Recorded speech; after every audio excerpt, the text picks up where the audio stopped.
The Midnight Snack, 12 to 3 a.m. Young couples or young people that are getting married, we often hear of divorces, that they're getting divorced, and it's quite worrying because when we attend these weddings, we want to see these people flourish and celebrate 30-year anniversaries. What do you think is the main challenge that is facing newlyweds? We say that tell me how you were raised and I'll tell you how you love. So when we see people getting married, that's not where the relationship actually starts. The relationship starts with how you were raised, what you were familiar with, because we are attracted to what we are familiar with. If you don't have a background where love was prominent, where love was authentic, it's going to be very difficult for you to manufacture that in later life. So our upbringing has something to do with it. The Midnight Snack, every Monday, 12 to 3 a.m. with Chanduko Ligege. SABC News. The African Perspective. Your latest news this hour. I'm Onele Nzinzi. South Africa's Umkhonto weSizwe Party and the former President Jacob Zuma say they will study the Constitutional Court judgment refusing them exclusive jurisdiction and direct access to the Apex Court over Police Minister Senzo Mchunu special leave. The party's wanted President Cyril Ramaphosa's decision to put Mchunu on leave of absence, appoint Professor Feroz Kachalia as acting police minister, and establish the Madlanga Commission declared unlawful. Speaking on behalf of the two applicants, Advocate Darin Mpofu elaborated.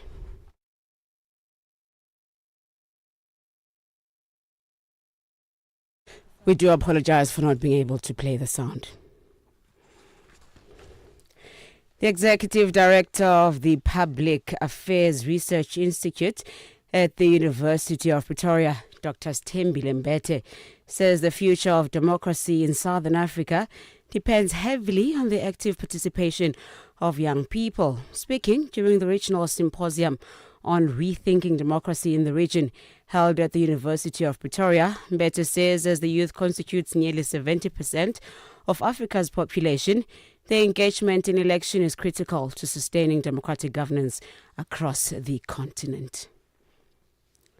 South Africa's Department of Environment and Tourism in Limpopo has warned residents around the Vembe district to be alert as more than 50 elephants are roaming crop farms as well as residential land along the border with Zimbabwe. The spokesperson Zaid Kalaz says this is due to annual migration from Botswana, Zimbabwe and the Kruger National Park. Affected areas include Pondrift, Masina and the Masisi amongst others. The Democratic Alliance Party in South Africa's Gauteng province says the city of Johannesburg is unlikely to be ready for the much-anticipated G20 summit. With just 3 months left before South Africa plays host to global leaders, the DA says service delivery failures have still not been addressed. The party's Gauteng chairperson Solim Simang questioned the effectiveness of the work of the Presidential Working Group and the Bomb Squad, initiatives set up to give the city a facelift ahead of the G20 summit in November. Lastly, the U.S. has imposed travel restrictions on members of the Palestinian Authority, accusing them of undermining peace efforts with Israel. The U.S. State Department says those targeted continued to support the terrorism. U.S. Special Envoy in the Middle East, Steve Witkoff, is in Israel to try to salvage ceasefire talks. He will travel to Gaza today. Channel Africa News, I'm Onele Nzinzi. SABC News. The African Perspective. And coming up in your sports news this hour, all is set for the upcoming Chan tournament set to get underway tomorrow, while Max Verstappen confirms he will run for Red Bull in 2026. Details of these and other stories coming up at the bottom of the hour. Wake up, Africa. Peter Ndoro and Asanda Beda are here to help you rise and shine. Weekdays, 6 till 9 a.m. Central African Time. Only on Channel Africa.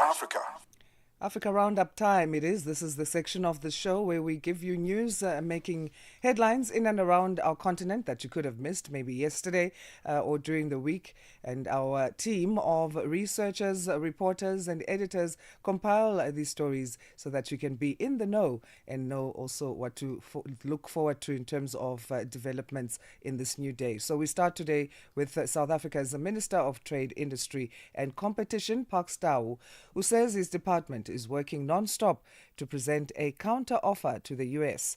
He noted that trade officials in the Trump administration only responded on Wednesday to South Africa's export tariff proposals, which were submitted last week.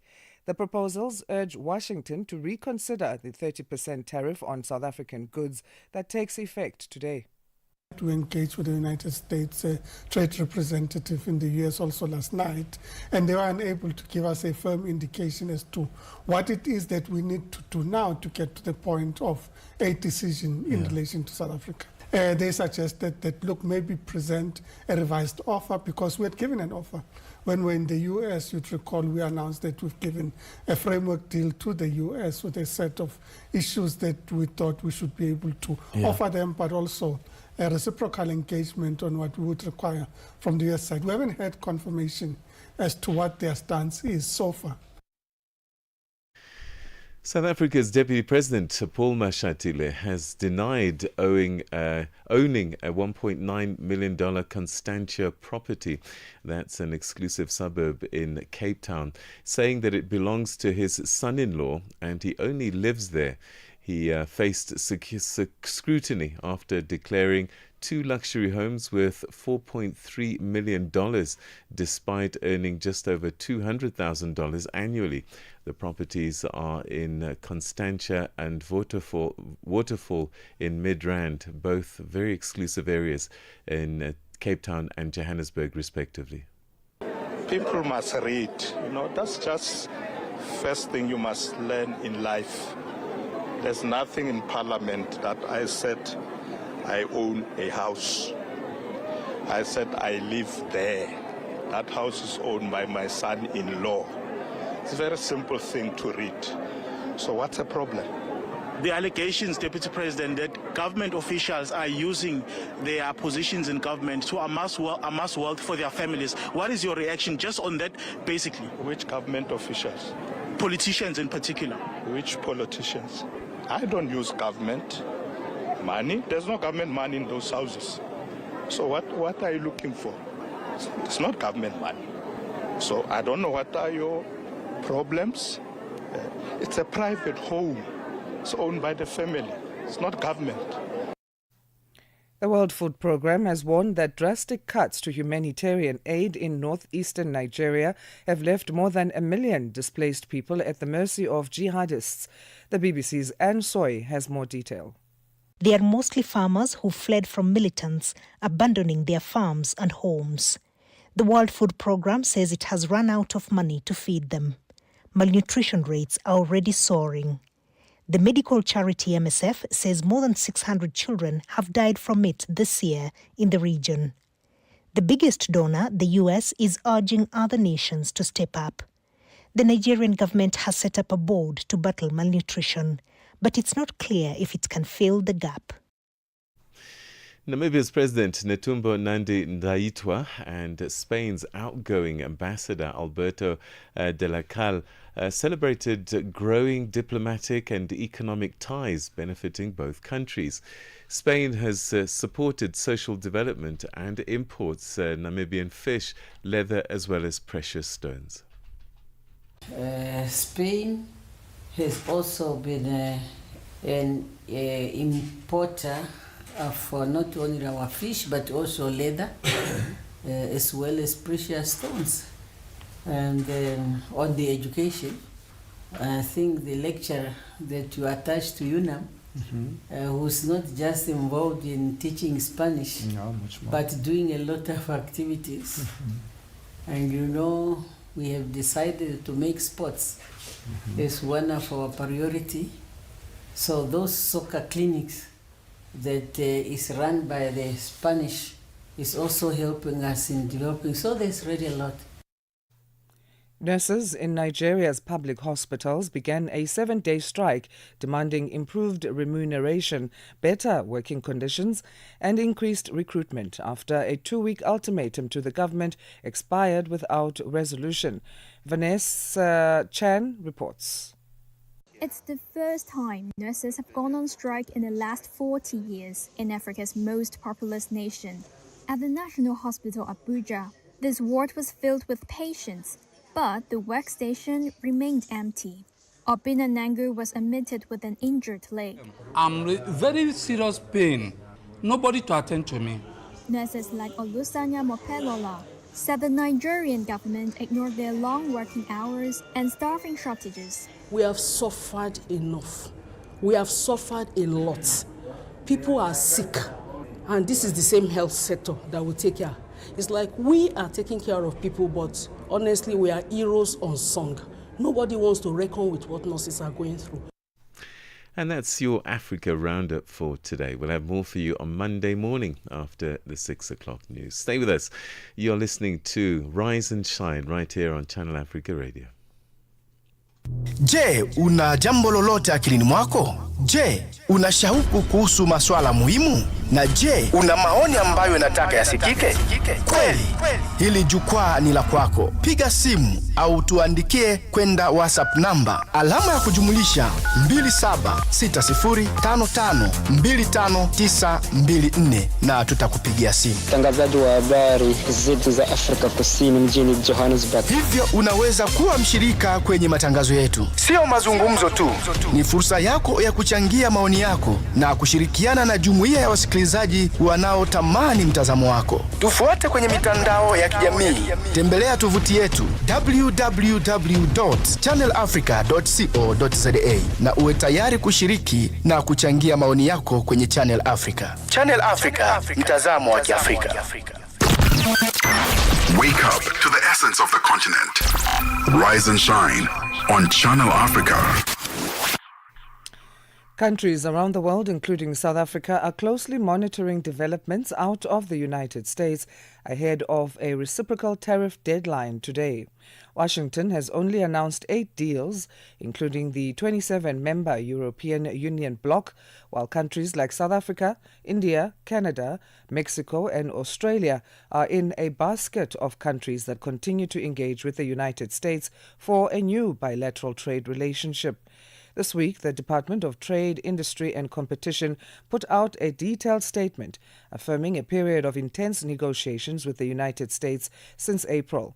Engagements to refine a final trade framework agreement with Washington continue, with the tariff deadline now less than 24 hours away. Sherwin Bryce Peace reports from New York.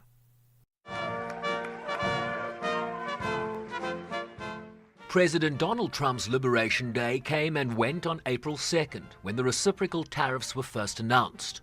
Then implementation delayed until July 9th. And then finally August 1st. Trump posting this letter on July 7th, announcing a 30% tariff on any and all South African products sent to the United States.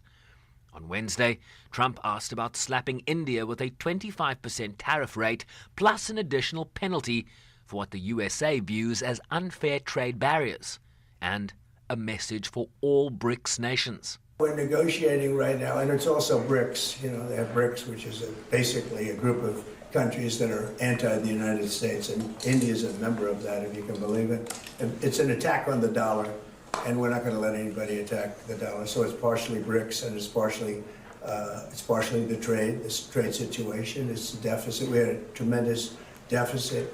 We'll see what happens. And it doesn't matter too much whether we have a deal or whether we charge them a certain tariff. But you'll know at the end of this week.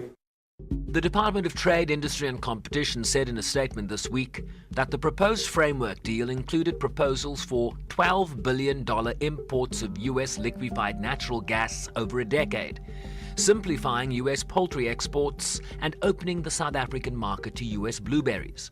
A commitment to invest $3.3 billion in U.S. industries such as mining and metals recycling.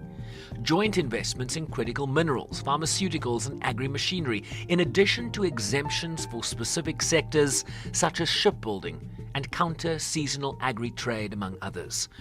The country's top diplomat, Ronald Lamola, speaking in New York earlier this week. As you will have been aware, there has been some non-disclosure agreements that has been signed with our Department of Trade and Industry.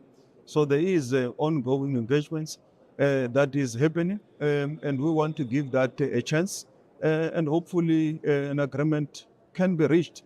But we will continue to engage with the U.S. because, as we've already always said, they are a very important strategic trading partner for South Africa. So the negotiations are very important. They're key to our economy, foreign direct investment, but also at the trade relations level. It's an important discussion that we are hopeful that there will be some agreement reached at some point.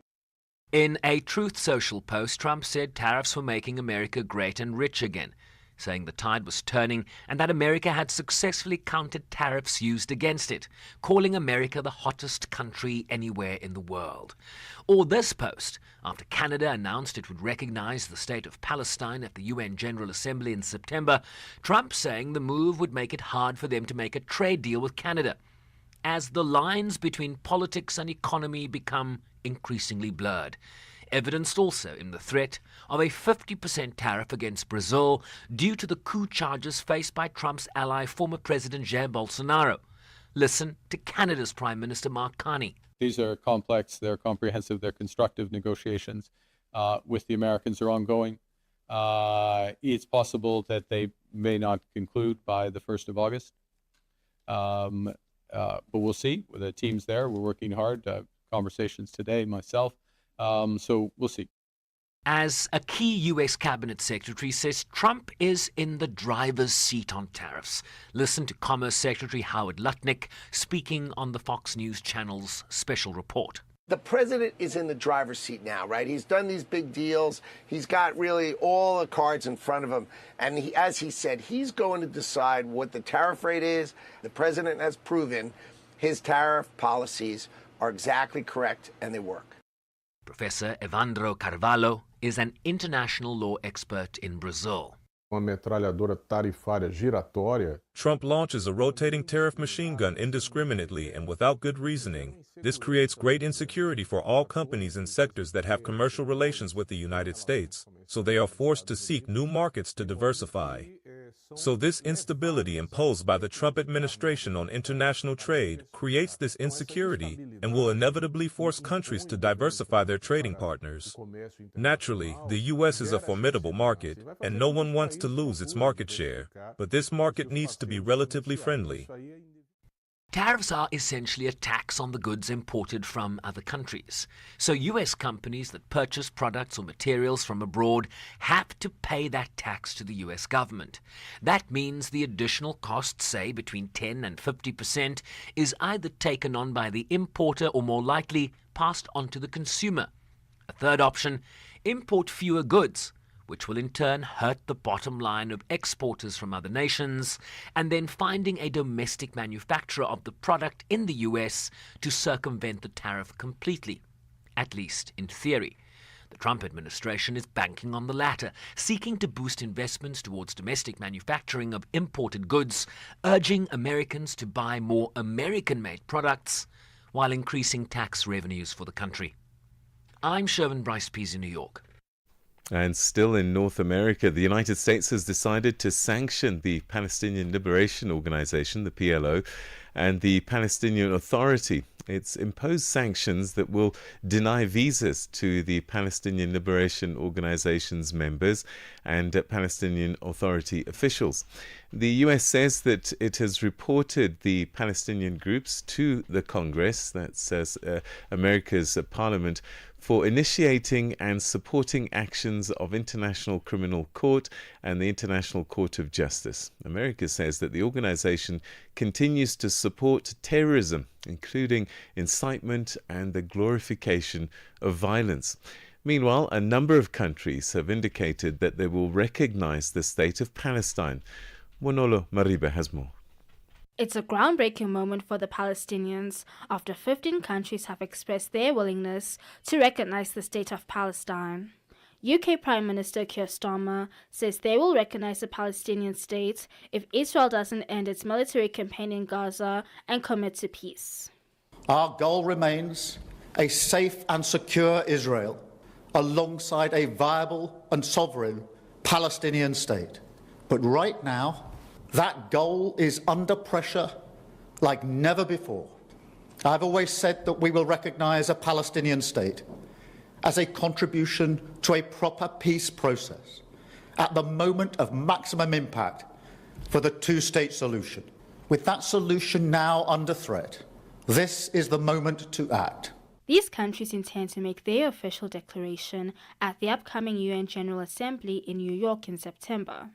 The foreign ministries of Australia, Canada, Finland, France, Norway, Portugal and others have signed the New York Core Statement. They have voiced their support for the two-state solution, an immediate ceasefire, release of hostages, and urged efforts to ensure unhindered humanitarian access. Director and Chief Executive of Chatham House, Bronwyn Maddox, says this is a significant move. It is a symbol. It's one that doesn't have an immediate impact for the Palestinians, but it does say to Israel that Britain intends that to be the destination foreign policy and is committed to that and wants to rally the international community to that end. And it does give encouragement to those, including Palestinians and the moderates among Palestinians who are working to that end and still hope that it's more than a dream. The UN General Assembly in May last year backed a Palestinian bid to become a full UN member by recognizing it as qualified to join. It also recommended the UN Security Council to reconsider the matter favorably. UN Secretary General Antonio Guterres says this must create feasible results. Precisely because of the grim realities, we must do even more to realize the two-state solution. We must ensure that it does not become another exercise in well-meaning rhetoric. It can and must serve as a decisive turning point, one that catalyzes irreversible progress towards ending the occupation and realizing our shared aspiration for a viable two-state solution. Palestinian Prime Minister Mohammed Mustafa called on all countries to recognize the state of Palestine without delay. I salute the historic and courageous decision of France and President Macron to recognize the state of Palestine in September, and call on all those that have yet to do so to recognize the state of Palestine without delay. Indeed, the path to peace starts with recognizing the state of Palestine and preserving it from destruction. Meanwhile, aid trucks carrying food, medicine and other essential supplies have headed towards Gaza from Egypt's Rafah crossing. Gaza's food stocks have been running low since Israel cut off all supplies to the territory in March. I'm Bonolo Maribe, SABC News. While over 90% of South African households have access to the national grid, millions still experience unreliable supply due to aging infrastructure, maintenance backlogs, and load reduction. In rural and informal settlements, access can still be patchy, with many relying on paraffin, wood, or coal, which are hazardous and inefficient. South Africa's Minister of Electricity and Energy, Dr. Ndoro Ramokgopa, says the country is taking meaningful steps towards closing the energy poverty gap. He made the remarks in Sandton during the launch of the Integrated Resource Plan, or IRP, RFQ, held in collaboration with the National Treasury. Channel Africa's business reporter Innocent Simosa has the details. In a quest to power South Africa's economy, the Department of Electricity and Energy, in partnership with Treasury, launched the Integrated Resource Plan. Deputy Finance Minister Dr. David Masondo shares some of the financing models that will be used to support the rollout of the Integrated Transmission Plan in managing risks and ensuring investor confidence. Firstly, in order for us to deal with the infrastructure gap we have in South Africa, we need 4 trillion rand by 2035 to deal with the infrastructure challenge that we have. Now, the need is high. We don't have sufficient money as the government. However, there's a lot of money which is in the private hands. And what we're seeking to do is to set up the right incentives for the private sector to find it rational to deploy that private capital in public infrastructure. Meanwhile, Electricity and Energy Minister Dr. Hoshienchu Ramokgopa says government is making progress in addressing energy poverty in the country. Minister, are we making progress in fighting the energy poverty, in bridging the gap? And if not, what are some of the obstacles that are hard to break? Well, we are making progress. I mean, if you come to think of it, the level of penetration in South Africa, 93%, from a low of about 38% when we transition into democracy. There's still 1.6 million households that don't have access to electricity, and that's why we are ramping up access using new technology, solar PV, and battery pairing them, and making sure that we don't rely on backbone infrastructure to connect communities, can connect them faster and cheaper, and then we're able to cap the runaway cost of electricity. It's greener and cleaner in how we are doing it. South Africa certainly receives electricity from Cahora Bassa. In 2024, Eskom sourced roughly 2/3 of Cahora Bassa's electricity output. However, this agreement is set to end next year, when Mozambique will begin using most of that power domestically. Ramokgopa says he is confident that they'll be able to find a common ground with Mozambique. Yes, I mean, if you come to look at our mix of how we generate energy, we have a hydro that we are importing from Mozambique, initially about 1,500. It has come down as a result of technical issues on the Mozambican side, and also the level of flows of the river is coming to an end late next year. I'm more than confident that we are going to renew that going into the future. I'm due a meeting with my counterpart, but we are the only credible off-taker. We had an excellent relationship with the Mozambican. They are looking to increase capacity generation from hydro. We will be the parties standing side by side with them to offtake and ensure that they were able to diversify energy generation in the electricity generation in the country. So we are more than confident. For Channel Africa News, I'm Innocent Samosa in Johannesburg. Well, on this 1st of August, thank you if you've just joined us. Do get in touch with us on our social media platforms. At Channel Africa 1 is our handle.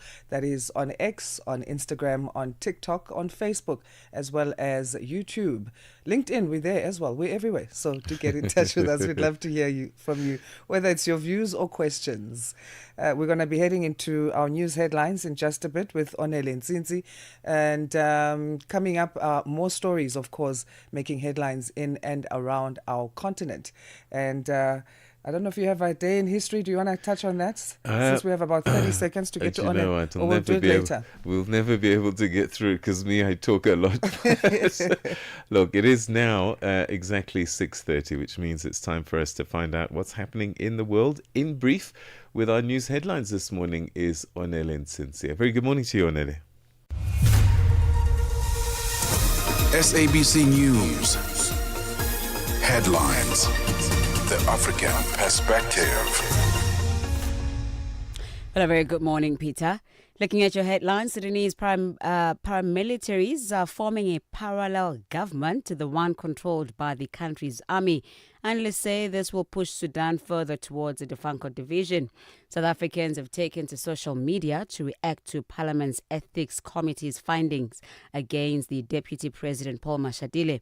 The committee has found him guilty of failing to declare a diamond gift from crime-accused businessman Louise Liebenberg.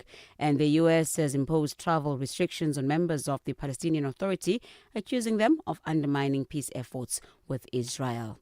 Channel Africa News, I'm Onele Nzinzi. SABC News headlines. The African perspective. And with your sports this morning, we say good morning to Musibudi Rachel Makura. Sports on Channel Africa. The African perspective. Thank you so much, Peter. Very good morning once again from the sports desk. We'll start here. So the world 100-meter backstroke champion Peter Kotsia looks set for a second medal at the ongoing World Swimming Championships in Singapore. Now, Kotsia advanced to the final of the 200-meter backstroke event, winning his semi-final in a personal best time of 1 minute 54.22 seconds. Now, his time was almost a second and a half faster than his previous personal best time, and is also a new continental record as well as the fastest qualifying time overall. So it was a major comeback for the 21-year-old from Centurion right here in South Africa, where he just snatched the 16th and final qualifying spot for the semi-finals in a slow morning heat. Kotsia's compatriot Kayleen Corbett who also booked her place in the final of the 200-meter event, breaststroke event, qualifying 7th fastest time overall. But the finals will take place later on today. In football news now, the Central African Republic is set to make history with their maiden appearance at the Total Energies CAF African Nations Championship tournament. This monumental achievement has been celebrated as one of the most exciting surprises of the 2024 tournament. Under the guidance of coach Sebastian Gato, the side stunned Cameroon in the qualifiers, marking their entry into the African elite competition. Now, the team's fact file is that they are called the Wild Beasts of Bas Obungu. This is also the first appearance for the Central African Republic in this year's competition. They have also no previous experience in this competition. This is how they qualified in the historic competition, having overcome Cameroon in the qualification period. After suffering a narrow 1-0 home defeat in the first leg in Abidjan, the team then pulled off a remarkable 2-1 victory in Cameroon thanks to a goal from Beletun Arnold Yangane, essentially taking this team to this year's competition. In Formula One news now, Max Verstappen has ended questions about his future by saying that he will definitely stay with Red Bull for next season. The 4-time world champion is under contract to Red Bull until 2028, but has been courted by Mercedes and had also been considering his options. Verstappen's confirmation effectively also confirms George Russell as well as Kimi Antonelli will remain at Mercedes next season.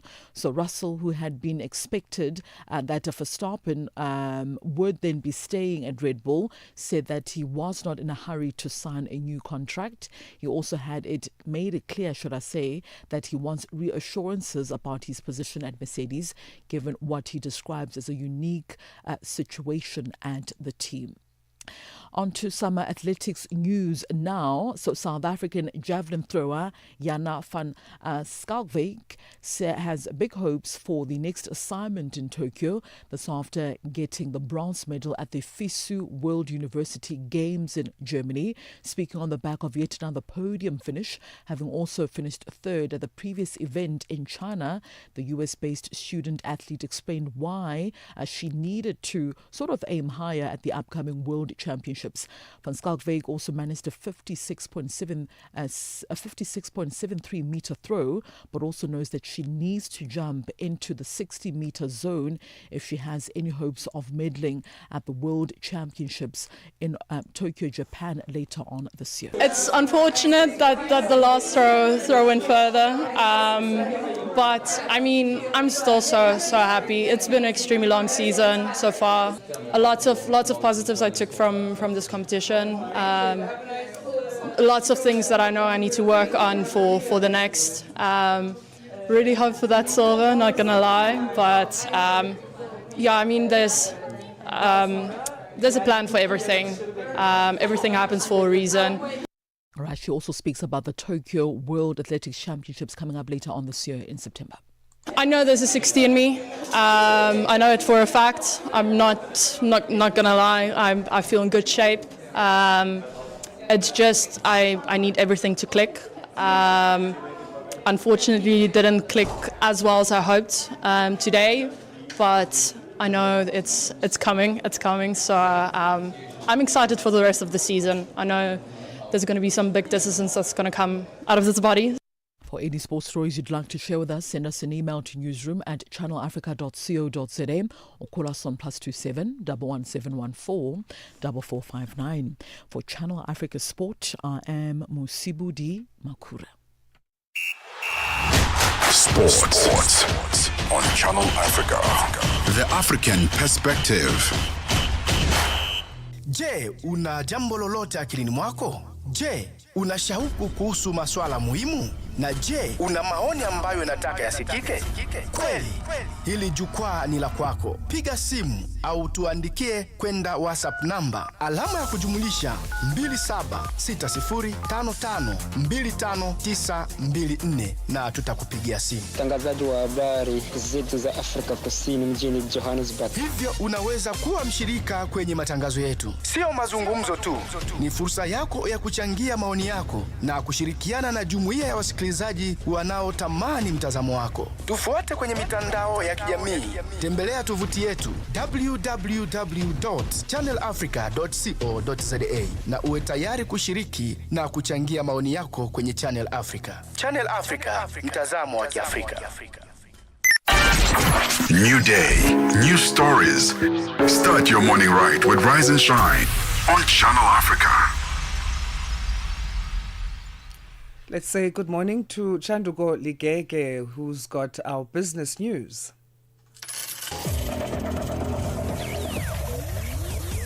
Business news on Channel Africa. The African Perspective.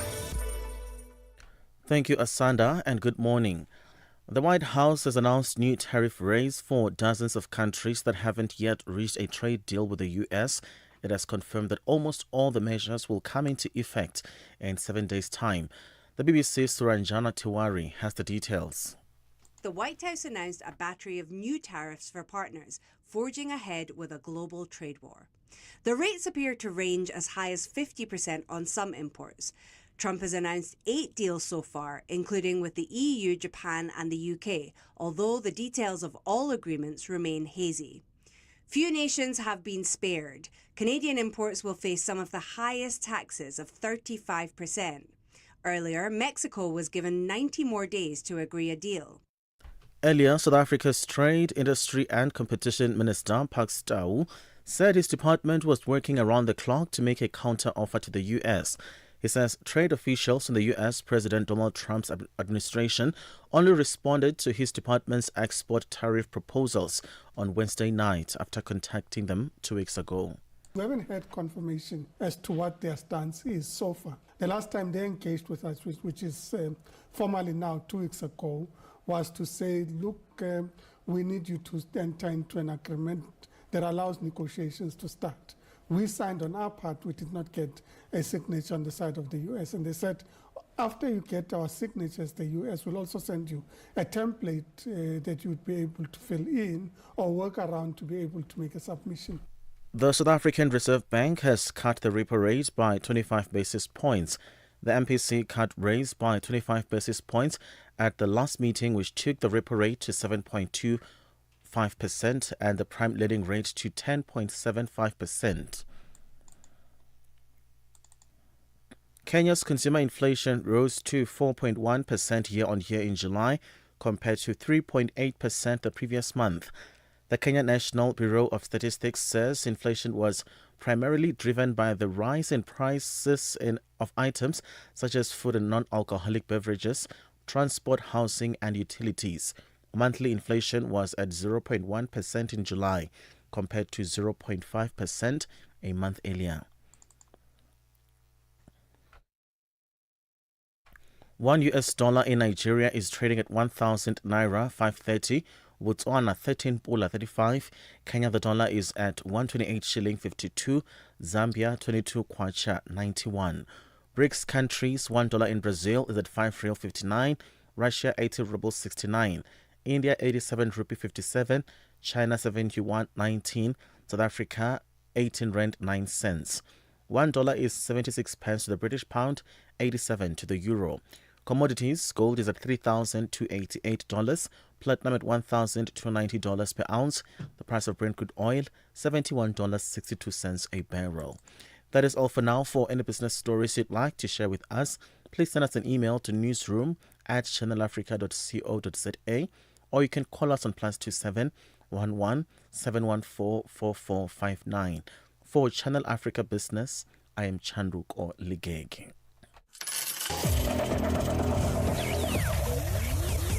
Business News on Channel Africa. The African Perspective.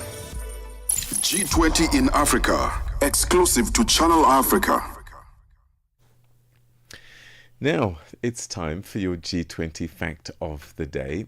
Did you know that the main element of the logo for South Africa's G20 presidency represents the king protea, which holds a special place in the hearts of South Africans as the national flower of the country? It embodies resilience, cultural pride, hope, and natural splendor. The Protea logo is covered with the colors of the country's flag: green, gold, black, blue, red, and white, representing the country's diverse heritage and cultural vibrancy. And that's the G20 fact for this morning. G20 in Africa, exclusive to Channel Africa, championing Africa through solidarity, equality, and sustainability. The South African Broadcasting Corporation, SABC Sport, brings you Chasing the Sun, a powerful 5-part documentary series about the country's national rugby team, the Springboks, telling the rousing tale of their path to redemption and ultimate World Cup glory in 2019. Starting 13 July at 7:30 p.m. Central African Time on SABC2, tune in every Sunday for the highs, the heartache, and the heroes that made rugby history. Stream each chapter on SABC Plus anytime, anywhere, no subscription needed. Don't miss Chasing the Sun this Sunday at 7:30 p.m. Central African Time on SABC2. Be there when history shines. Wake up, Africa. Peter Ndoro and Asanda Beda are here to help you rise and shine. Weekdays, 6 till 9 a.m. Central African Time. Only on Channel Africa. South Africa's central bank has cut the repo rate by 25 basis points, which is 0.25%, to 7% on Thursday. That brings prime interest rates to 10.5%. This comes even with increased inflation risks because of uncertain global economic conditions. Briefing the media, the bank's Monetary Policy Committee, the MPC, says that major central banks are now taking a wait-and-see approach to monetary policy. Meanwhile, the bank says it now prefers the inflation target to be anchored at 3% instead of 4.5%. Dimakatso Lishuro attended the briefing and filed this report. The Reserve Bank says it now prefers an inflation target of 3% instead of the current 4.5%, within a wide range target of 3 to 6%. Briefing the media on Thursday, Governor Lesetja Kganyago, after announcing an interest rate cut of 25 basis points, stated that the prospect of a lower inflation target has bolstered the rand and lowered long-term borrowing costs. He says with headline inflation currently at 3%, this is an opportune moment to reduce the inflation target. At our previous meeting, we considered a scenario with a 3% inflation objective. We did this based on analysis that our existing 3 to 6% inflation target is too high and too wide and should be reformed. With actual inflation close to 3%, we wanted to highlight the opportunity to achieve permanently lower inflation at minimal cost. For this meeting, we updated the 3% forecast. All that we are doing today is to do exactly what we did in 2017 and to say we prefer that we lock the gains there, and within this inflation target range of 3 to 6, we shall aim for the bottom of the range, which happens to be 3%. Kganyago pointed out that there would be costs to this that may include keeping interest rates elevated to keep inflation down. There will be shocks.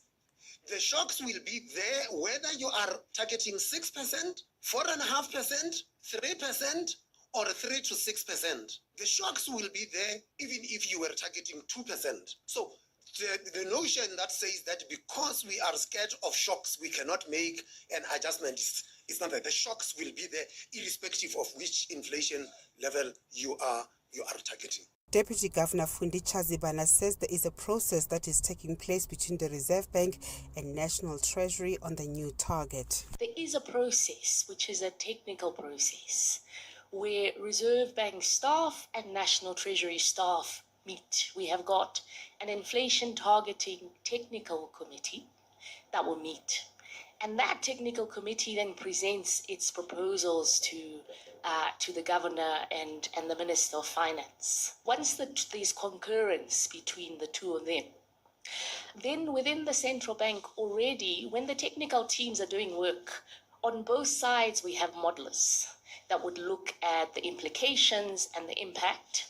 And we would then, in a setting like this one, be communicating that clearly also as the SARB to say the target has now changed. First National Bank senior economist Koketso Mano says the bank's shift to a lower inflation target should happen sooner, as inflation is expected to go up in the latter part of the year. It should be earlier rather than later. As you can imagine, inflation is expected to rise in the second half of this year. So it's going to be hard to say to economic agents that I'm lowering the target, meanwhile inflation is rising. So it does make sense that they're shifting sooner rather than later. Now, when it comes to the costs, those are to be expected. Not only from an economic growth perspective, because that means that monetary policy will be more restrictive as a result of that. So you do get economic growth concerns, or it will dampen activity, for example. But at the same time, you're also dealing with an inflation basket that's diverse. The domestic economy is expected to have picked up in the second quarter, but this may be reversed by the impact of tariffs on the country's exports. Mano says the cut will provide a bit more support to consumers who are dealing with the high cost of food prices. What's driving inflation higher recently has been food inflation. We've also seen less fuel deflation, even though fuel really is not problematic if you think about it from an inflation point of view, but it is lending less support to headline inflation being low. So those dynamics, unfortunately, are still going to pressure the consumer in the coming months. But I guess what we are positive about from this announcement from today is that, if you are a person who is indebted, who has secured or even unsecured credit, the interest rate cut will go a long way in just easing that, that pressure that you are experiencing from an interest cost perspective. Kganyago says monetary policy remains restrictive because of the uncertainty created by the U.S. tariffs that are meant to come into effect on August 1st. He says major central banks have left interest rates largely unchanged and adopted a wait-and-see approach because they just don't know what will happen with tariffs. For Channel Africa News, I'm Dimakatso Leshoro in Pretoria. Wake up, Africa. Peter Ndoro and Asanda Beda are here to help you rise and shine. Weekdays, 6 till 9 a.m. Central African Time. Only on Channel Africa. South Africa has a new Deputy Chief Justice. President Cyril Ramaphosa has appointed Judge Dustin Mlambo to the position, effective today. A veteran of the bench, Judge Mlambo has led some of the country's most demanding courts, including the Gauteng Division of the High Court in both Johannesburg and Pretoria, and previously played a key role in reforming the Labour Court. And his appointment follows the retirement of acting Deputy Chief Justice Mbuyiseni Madlanga. Known for his administrative acumen and judicial independence, Judge Mlambo now joins Chief Justice Mandisa Maya at the helm of the Constitutional Court during a time when judicial integrity and transformation remain top of mind in South Africa. Well, to help us understand the implications of this appointment and what Judge Mlambo brings to the role, we're now joined by Mbegazeli Benjamin, who's a research and advocacy officer at Judges Matter. Thanks so much indeed for joining us, and welcome to the program. Good morning, Peter. Good morning to the listeners. It's a pleasure to be on the show. Your thoughts on Justice Mlambo taking up his position at the Constitutional Court? There does seem to be general approval for his appointment. Yes, I think it's there's general approval and excitement for the appointment. Justice Mlambo, as you mentioned, is one of those judges who have long been in the judiciary, have spent more than 20 years, and he spent a significant chunk of that time in a leadership role. He runs the busiest and most complex court system in South Africa, in Gauteng province, and that has prepared him really for leadership because he's been able to lead some important initiatives, including the court online system, which actually helped that court to navigate COVID, and since then he's been able to roll it out in other provinces around South Africa. And so he comes in as the most well-prepared Deputy Chief Justice in the last 30 years. And so that's where the excitement is coming from. What do you think he'll be able to bring to the Kong Court in terms of what you've just described? Well, I think he brings a lot of that management and leadership experience. There's been some criticism at the Constitutional Court that it takes too long to deliver some of its judgments, and that sometimes is related to its administrative systems. And so having someone who's a solid administrator will be for the benefit of the court. But generally, the South African judiciary at this point is going through a transition where the executive and the president have indicated that they want the judiciary to have its greater institutional independence, including control over its budget and other resources. And so Justice Mlambo will be able to assist the Chief Justice in leading that transition process. He's already been at the helm at the leadership level for many, many years, and so he will be adept at trying to navigate all of the stakeholders and all of the moving parts during that transition. So some critics say that at age 65, his tenure is going to be quite brief. Does he have enough time to have impact, do you think?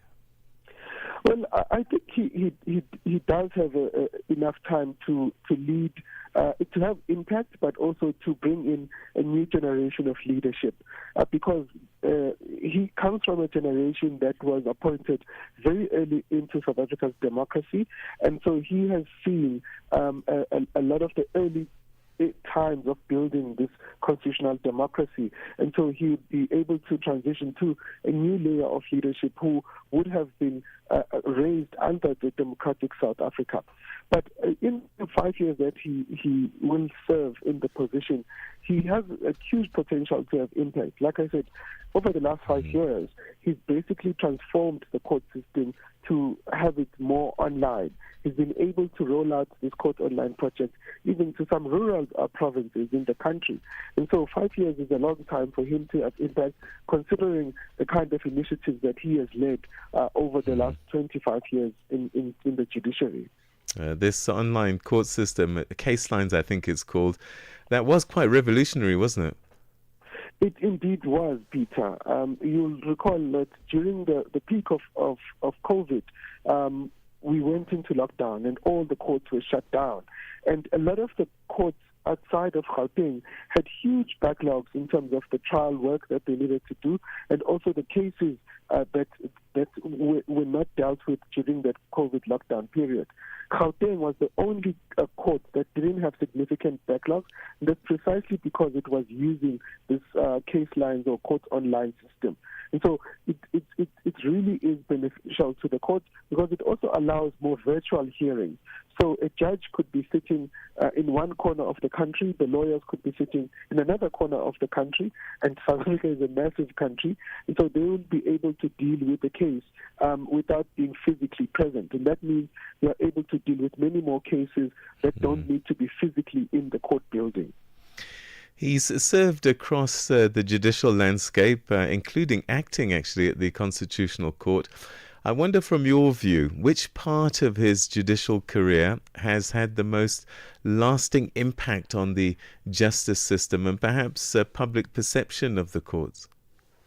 Well, I think his latest role as Judge President of the Gauteng High Court has, I think, been most significant publicly, and that also has meant that a lot of people are familiar with him because the Gauteng High Court deals with more than 52% of all civil cases in the South African courts. But beyond that, the Pretoria High Court, where he is based, deals with a lot of high-profile political cases because that's where the capital is. And so when people want to sue the president, they usually go to the Gauteng High Court. And so he's presided over many of those big cases. And so he has been, I think he's one of the most recognizable faces in South Africa, in the South African judiciary. And that has also covered a cost because a lot of people do also see him as sort of a political judge, even though that's not necessarily true. But he is very well familiar for his work on the Gauteng High Court and also just generally leading the judiciary in his capacity as judge president. The Concourt looks like it's really got powerful leadership now, led by Mandisa Maya coming from the Supreme Court and Justice Mlambo, given the history that we're describing now. This can only bode well for the Concourt and perhaps coming at the right time given the scrutiny that the judiciary is under at the moment. Yes, absolutely. We are excited by the caliber of leadership that we have in the Constitutional Court and the South African judiciary generally. Justice Maya herself is a very experienced judge. Justice Mlambo, now coming in as deputy, will also help her in that. And you're quite right in terms of where we are currently in South Africa. The judiciary does face a lot of scrutiny. Some of it is unwarranted. I mean, people criticize the courts for making rulings that they sometimes feel are unpopular and they don't favor a particular side. And so people do sometimes have those, particularly politicians, do have unfair criticism of the courts. And so to have a resilient and strong leadership at the helm will bode well for the institution. But of course, we as Judges Matter and other civil society organizations will hold them accountable at the same time, because in as much as we have faith in their leadership, we also are vigilant to hold them accountable to the promises that they make, and particularly to delivering justice to some of the most poorest people in our country. All right, and briefly for you, what is the big thing that he must try and fix straight away? Well, if he can get the Constitutional Court to deliver judgments faster, that would help a great deal. But also if he can intervene in improving the court infrastructure in the country, that will also help out a lot of people in terms of the wait times that they have to wait for the court cases. Mbegazeli, we'll have to leave it there, but thanks very much indeed for giving us some really good insights onto Justice Mlambo and his potential impact at the Constitutional Court. Thank you very much. Good morning. Thank you so much. That's Mbegazeli Benjamin, Research and Advocacy Officer at Judges Matter, sharing his views on the appointment of Judge Dustin Mlambo. In fact, we're going to call him Justice now because he's at the Concourt as of today.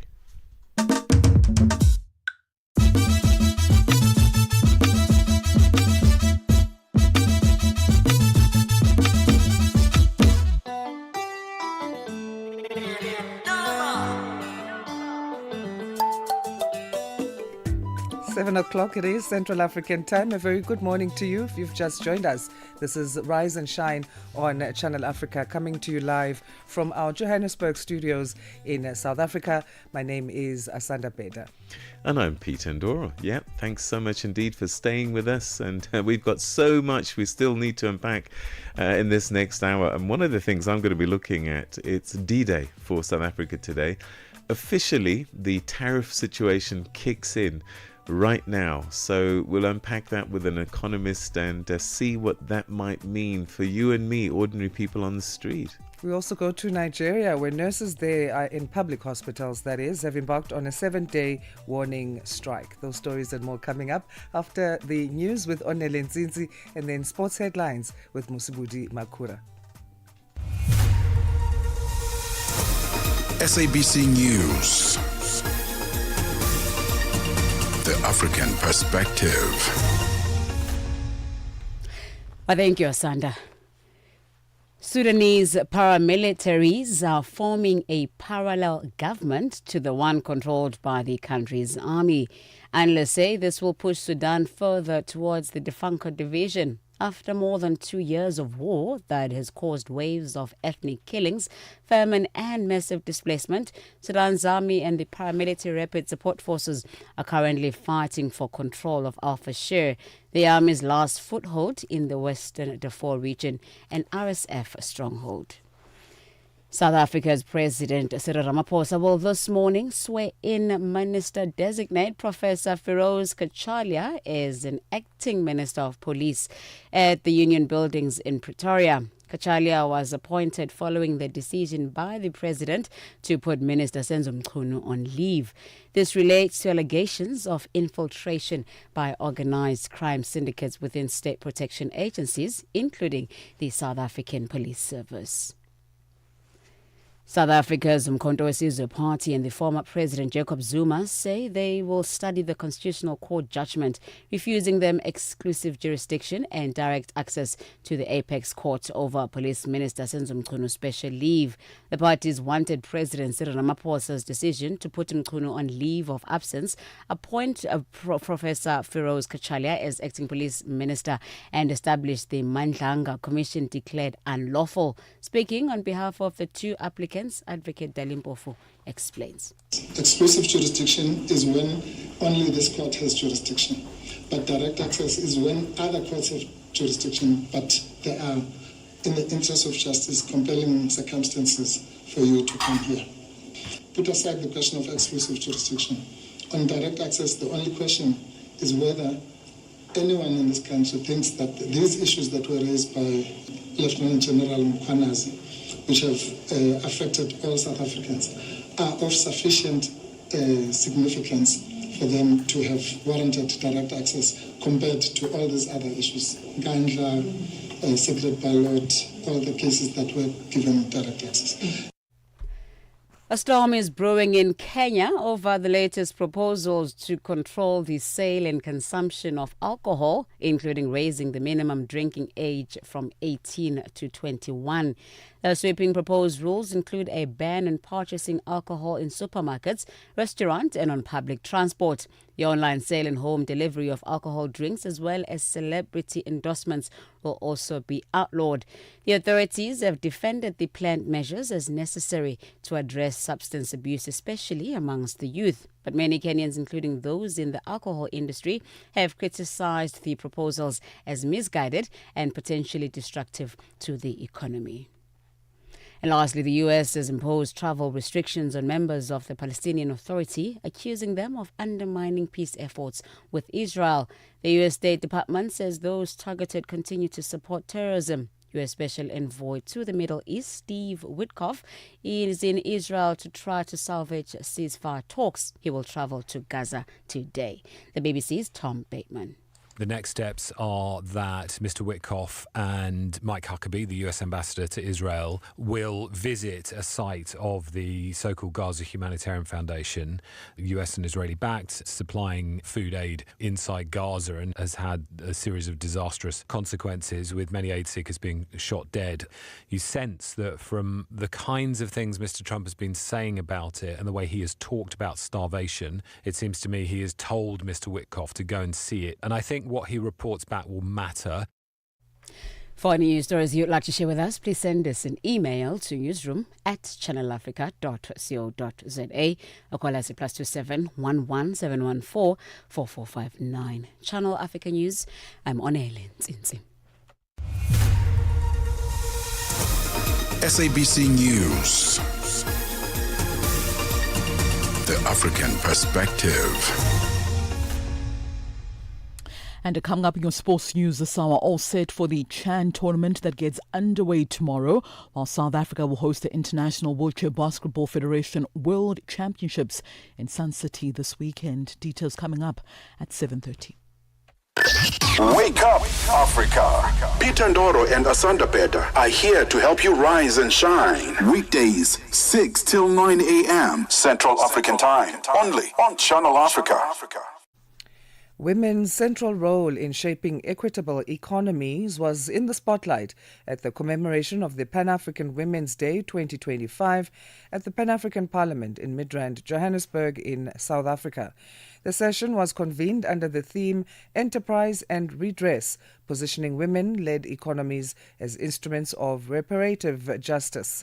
It brought together parliamentarians, entrepreneurs, innovators, policy influencers, and gender equality advocates to reshape the economic transformation with women at the helm. Tlantla Mahlangu reports. The commemoration of the Pan-African Women's Day was organized by the Women's Caucus of the Pan-African Parliament in collaboration with the Circle of Global Business Women.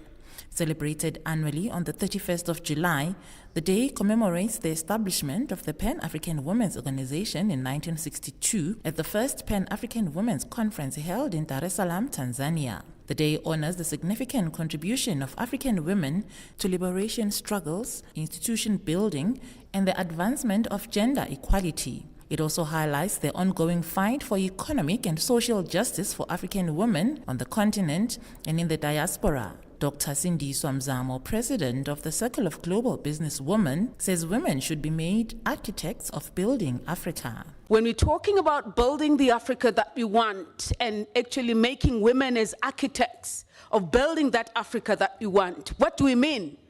Because we must not just talk about it, but we need to actually come to the occasion and rise to the occasion and speak to the issues of Agenda 2063 and how do we as women-led economies or women-led businesses make sure that we also contribute and to the values of Agenda 2063.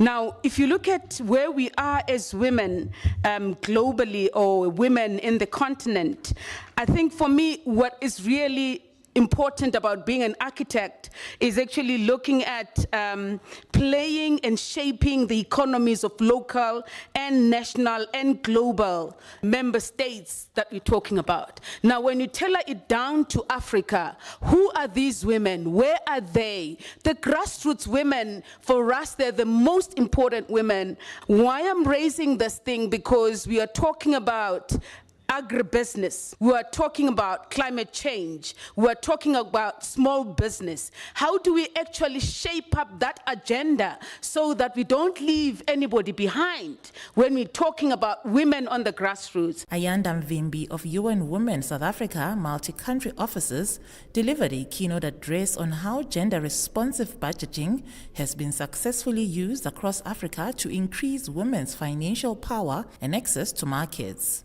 She highlighted how women-led businesses have gained access to corporate supply chains, secured contracts, and created jobs, thereby deepening women's roles as economic actors. We have seen the evidence of how it has increased women's financial power because GRB has enabled to reshape financial flows and leveled playing field for women entrepreneurs. We've seen evidence of women who have been able to access big contracts, deliver on them, and were able to really increase their financial muscle as well as increase employment. Pan-African Women's Day 2025 served as a call to action to elevate women from the margins of reparations discussions to the architects of a new economic future. Reporting for Channel Africa, I am Tlantla Mahlangu in Johannesburg. The Executive Director for the Public Affairs Research Institute at South Africa's University of Pretoria, Dr. Stembile Mbete, has called for greater self-reflection among liberation movements in Southern Africa. Speaking at a symposium on Rethinking Democracy in Southern Africa, Lessons from the 2024 Electoral Cycle, she warned against the long-held belief that liberation movements possess a God-given right to power, emphasizing that political legitimacy must be earned through delivering for the people and listening to their concerns. Channel Africa's reporter Michael Mbewe attended the symposium and filed this report. The purpose of the symposium was to reflect on the outcomes and processes of the 2024 electoral cycle in Southern Africa, to analyze electoral trends and governance shifts, and to engage students, academics, electoral observers, and researchers in discussions on how to strengthen democracy and democratic participation in the region moving forward. A week ago, Southern African Liberation Movements led by South Africa's African National Congress Party held a summit in Johannesburg to reflect and reshape their future, which is under threat. Commenting on the summit, Dr. Stembile Mbete says, What struck me from the Liberation Movement Summit was how little self-reflection there was on what the role has actually been of those parties and their leaders in the outcome that they were lamenting and speaking about. And so there was a lot of blame placed on external actors, on all sorts of outside forces, but no real internal reflection about what is it about the way that we've governed, about the way that we've treated our people, that is leading us to the situation that we are in. Her remarks comes amid shifting electoral landscapes and declining dominance of traditional liberation parties across the region. She says liberation movements are not here to rule for eternity. And so the idea that there is a right to power and to support of your public that is a God-given right and not one that is earned through delivering to your public, through listening to your people, through building constituencies, through communicating to the people that you want to vote for you. Just that idea that, the liberation movement somehow have this God-given right to hold on to power for the rest of eternity, I think is something that's being challenged in real terms, in real time, through the election results that we're seeing, through the decline of their power. And the sooner the very old leaders who are at that conference start to grapple with that, the better. Marisa Lorenko, an independent political analyst and risk consultant, oversaw the violent elections in Mozambique, a country under the rule of a liberation movement, the Frelimo Party. From what I've seen, I think Mozambique is at a political crossroads. It has always been a very repressive and very closed society. I'm speaking specifically about politics and institutions. They're very dominated by the ruling party, Frelimo. But I think that what we saw in these elections is we saw the population really saying enough is enough. We don't want a continuation of the status quo. And this could have been an opportunity for the ruling party to say, okay, we respect that. We'd have to let go of a little bit of power, but we will get a better, more inclusive society, or it could actually double down on the repression. And unfortunately, and this was to be expected, but it has chosen to double down on the repression. So I kind of see it as Mozambique coming to a fork in the road and unfortunately choosing a direction that I think we saw within the same sub-region Zimbabwe take in 2008. And I think that it's going to become more closed and more oppressive. But one thing that I have learned just from all of human history is you can't crush the human spirit. It's going to be difficult to get the people to continue to accept the status quo, especially when their lives aren't materially improving. Bunolo Mahale, who is a Democratic and Civic Unit Manager at the Center for Human Rights at the University of Pretoria, shed light on the purpose of the symposium. One of the reasons why we convened this meeting, one is because the unit spearheads the center's work on democracy, but partly because last year was a super election year, and we thought this is a moment for us to reflect on what 2024 looked like for us. We saw a couple of interesting trends, and I think one that's been coming out a lot in this conversation today is the concerning trend around lower voter turnout, but it's also issues around the trust deficit, institutional trust deficit, but also the trust deficit to politicians. And so the idea is to then say, outside of the elections, and broadly looking at democracy and drawing from the trends from 2024 elections, how do we then start to think about a democracy that works for us in Southern Africa?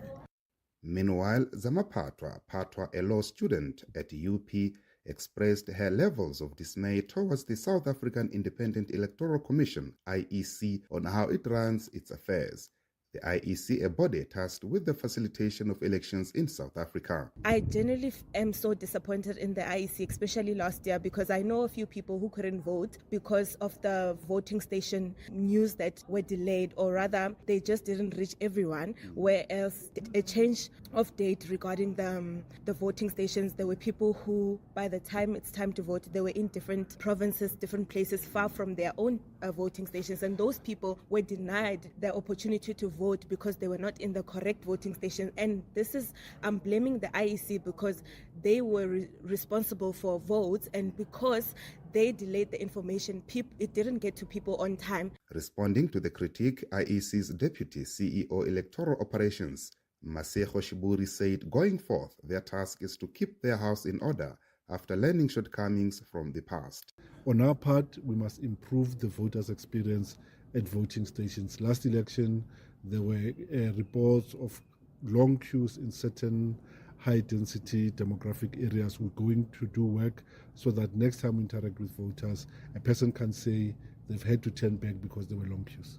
Michael Mbewe, Channel Africa News, Johannesburg. Ukatili wa kijinsia unaharibu maisha na kutenga jamii. Hutokea nyumbani, shuleni, kazini na mara nyingi kwa ukimya. Lakini hauwezi kuendelea. Ukiona, ongea. Ikiwa unaumia, funguka, kwa sababu kutofanya lolote sio chaguo. Sikiliza vituo vyote 19 vya redio kuanzia Jumatano ya tarehe 23 Julai kwenye mijadala, ushauri, tamthilia, maonyesho ya elimu na mahojiano na wataalamu, manusura, watunga sheria na nchi nzima iliyoathirika na ukatili wa kijinsia kwenye vituo vyako pendwa vya redio. Piga simu 0800-428-428 ili kuripoti unyanyasaji au kupata msaada. GBV ikomeshwe na wewe. Ujumbe huu umeletwa kwenu na shirika la SABC. From Cape to Cairo, Dakar to Dar es Salaam, rise and shine with Peter Ndoro and Asanda Beda on Channel Africa. Day 1 of the 2025 Nedbank Top Empowerment Conference is currently underway at the Sandton Convention Centre in Johannesburg, South Africa. This year's theme, Empowerment Through Bold Transformation, highlights the need for decisive action towards economic inclusivity in South Africa. Channel Africa's Lebogang Mabange brings us more from the opening day of the conference. With a call to move beyond conversation and into tangible action, the Nedbank Top Empowerment Conference kicked off under the banner of Bold Transformation. The annual gathering continues to be a critical platform for tackling the country's most persistent challenge, inclusive economic growth. Kentani Nobanda is Nedbank's Group Executive for Group Marketing and Corporate Affairs. It's important for events like the Nedbank Top Empowerment Conference to take place because the job is not yet done from a transformation perspective. I think when we look back in our generation and we say, what have we left for the next generation? It has to be economic freedom, it has to be inclusivity, opportunities, and a really diverse working force, diverse business people. South Africa that's really a South Africa that has opportunities for all. The first day featured high-level discussions between public and private sector leaders with a particular emphasis on solution-based dialogue. Nobanda says this year's conference moves from rhetoric to results. What people can expect this year is much more solutions-based discussions, showing case studies of things that have actually worked. The Deputy Minister of Trade actually just spoke this morning about the Transformation Fund. Obviously, we're engaging government on what that would look like if we would get involved, etc. But what I like is we've got to come up with new ideas and debate those new ideas and make sure that if they really are ideas that can transform our society, that we do them. And that, for me, is what's going to be important about the next 2 days. Is it's really tangible stories, tangible discussions, tangible challenges, and let's challenge each other to ensure that we really drive a more equitable South Africa. Deputy Minister of Trade, Industry and Competition, Zuko Kotlimpi, addressed the evolving global and local economic landscapes, underscoring the urgency for bold, inclusive policies. We are gathered here today not only to reflect on the road traveled on the transformation front, but also share creative ideas about how to better shape a more inclusive, resilient, dynamic, and just economic order in our country. And as a sort of a backdrop, we are having this session when the global economy is being transformed in fundamental ways by a series of transitions. The green transition in response to climate change and the strategic competition amongst major economies around leadership of the global technological frontier are redefining the world as we know it. He also pointed to structural inequalities as a key barrier holding back South Africa's economic progress. The biggest problem is the persistent exclusion of the majority of our people from meaningful economic participation. And that remains a major fault line in our country. The structural inequalities inherited from our past continue to manifest in various ways. Despite numerous reforms, many black entrepreneurs, particularly women, youth, and people with disabilities, remain locked out of opportunities.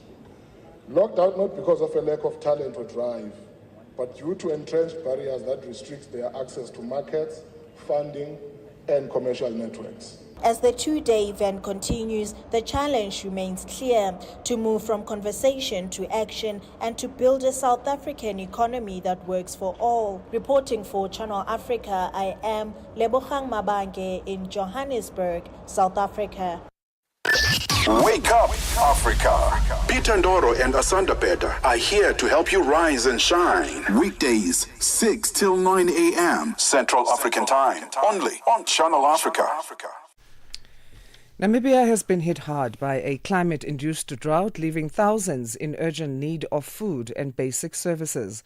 With support from the UN Central Emergency Response Fund, the World Food Programme, or WFP, working alongside the Namibian government, UNICEF and UNFPA provided emergency assistance to over 63,000 people across several regions. Joining us now is Gloria Kamwi, Head of Programs at WFP Namibia, to tell us more about the response and what it means for long-term resilience in drought-affected communities. Gloria, thank you for joining us. How are you this Friday? I'm doing well. Fridays are always good. Yes, Fridays are definitely always good.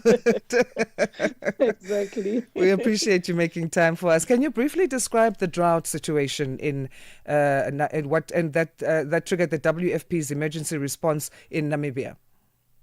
Oh, thank you very much. You would recall somewhere late 2024, just like many years in and out, Namibia faced a national humanitarian crisis that is commonly known as the El Nino-induced drought, basically due to poor rainfall that is below average and normal, which then severely disrupts agriculture production, leaving a lot of families with no harvest to rely on for their household feeding.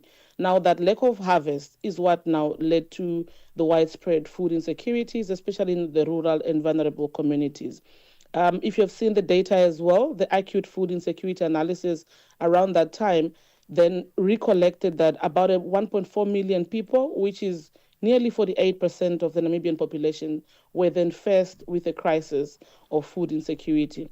In response to this, His Excellency, the President of the Republic of Namibia, then declared a state of emergency on 22 May 2024 exactly. What does that mean? It then means that the President called upon different partners, humanitarian and development, to support the national response in providing the much-needed food-affected households countrywide. It is from this call that WFP responded to the call of duty, responding to the government of Namibia in supporting various communities that were severely affected in various communities with food support.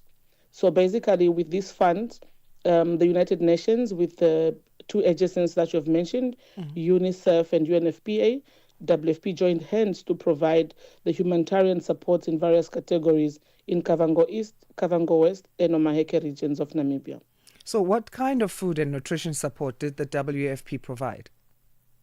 So a few years back, WFP has been supporting the government with food assistance through humanitarian response whenever a drought has been declared. 2021, WFP, through the Office of the Prime Minister, piloted various food assistance modalities. We call them transfer modalities. In this case, a food commodity voucher. Now, what does a food commodity voucher does? It establishes a food basket with nutritious food items within it. These then are procured at local retailer level.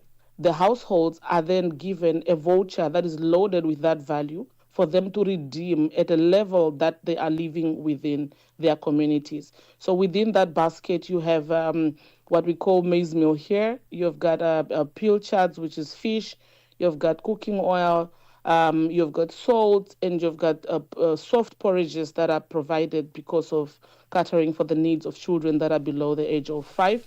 Complementary to that, WFP provided wet feeding, which was a supplementary top-up to be preparing fresh meals in communities, supported by community groups, to which children that are from the age of 6 months to 9 years were served at various points in these communities.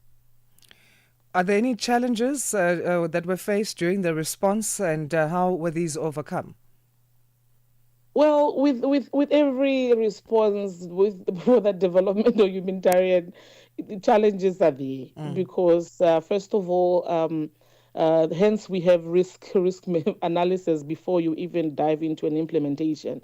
But I think the biggest one I would like to highlight is how the need sometimes can be underestimated at planning. You get on the ground and you realize that it is really more than what you thought, especially for the supplementary wet feeding that was being prepared as fresh food in the different communities. The assumption was to include only children that are of feeding age, which is 6 months to 9 years. But you get there and you realize there's a 10-year-old right after the threshold who's also from a vulnerable community that would like to participate in this meal because they need to. And do you turn away such a child? So at a point, we had to do some adjustment to the criteria, what we call a crisis modifier, to modify that condition so that we can reflect the realities on the ground. I think the other one is while the commodity food voucher was the best model to do implementation. Why? Because it includes communities to participate in their own needs. The community business community, they participate in their own needs. These capacities vary across the country. You'd already expect that the retailers that are closer to the roads are better in terms of capacity due to the advantage they have on logistics compared to the retailers that are inland. And Namibia is very vast. So in terms of capacities of how much they can provide, they are small and medium enterprises and sometimes not readily able to provide the response that is needed timely from a perspective of when the beneficiaries become more. So that's one of the challenges. And how did we overcome that? As WFP, we then worked with a financial service provider who then became our go-to person to support us in ensuring that supply chain bottlenecks are not experienced as a result of the size of the retailers we are working with.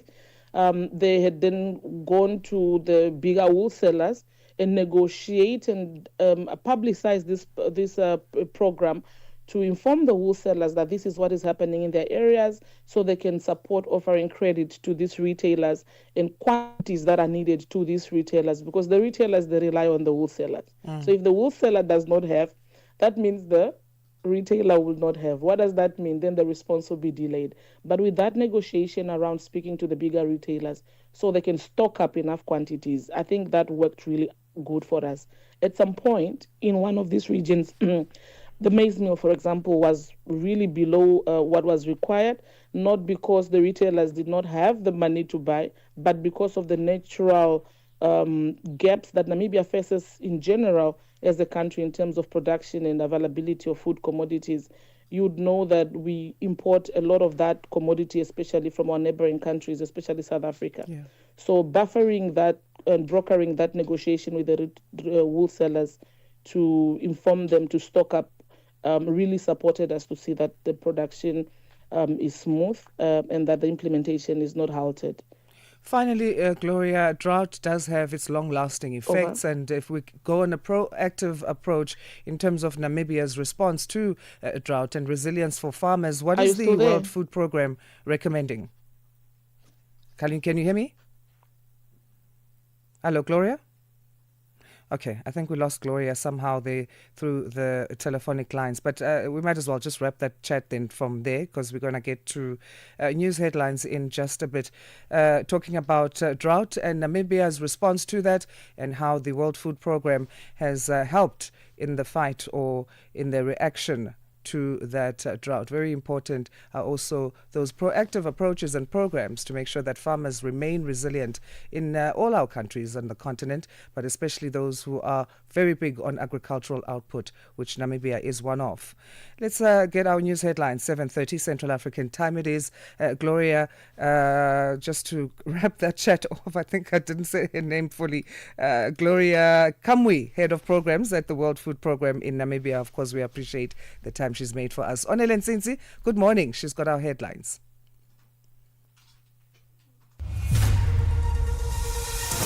SABC News. Headlines. The African Perspective. Well, good morning, Asanda. Sudanese paramilitaries are forming a parallel government to the one controlled by the country's army. Analysts say this will push Sudan further towards the Franco division. South Africa's President Cyril Ramaphosa will swear in Minister-designate Professor Feroz Kachalia as acting Minister of Police this morning at the Union Buildings in Pretoria. And the U.S. has imposed travel restrictions on members of the Palestinian Authority, accusing them of undermining peace efforts with Israel. Channel Africa News, I'm Onelen Tsinsi. SABC News. Headlines. The African Perspective. And Fridays, they're always good because we anticipate so much sport playing out over the weekend. And with the details at the sports desk this morning, Rachel Musibudi Makura. Sports on Channel Africa. The African Perspective. Thank you, Peter. Very good morning from the sports desk. So South Africa will host the prestigious International Wheelchair Basketball Federation 3x3 Open World Championships. Now, the landmark event is set to take place from today until Sunday at the renowned Sun City Resort in South Africa's Northwest Province.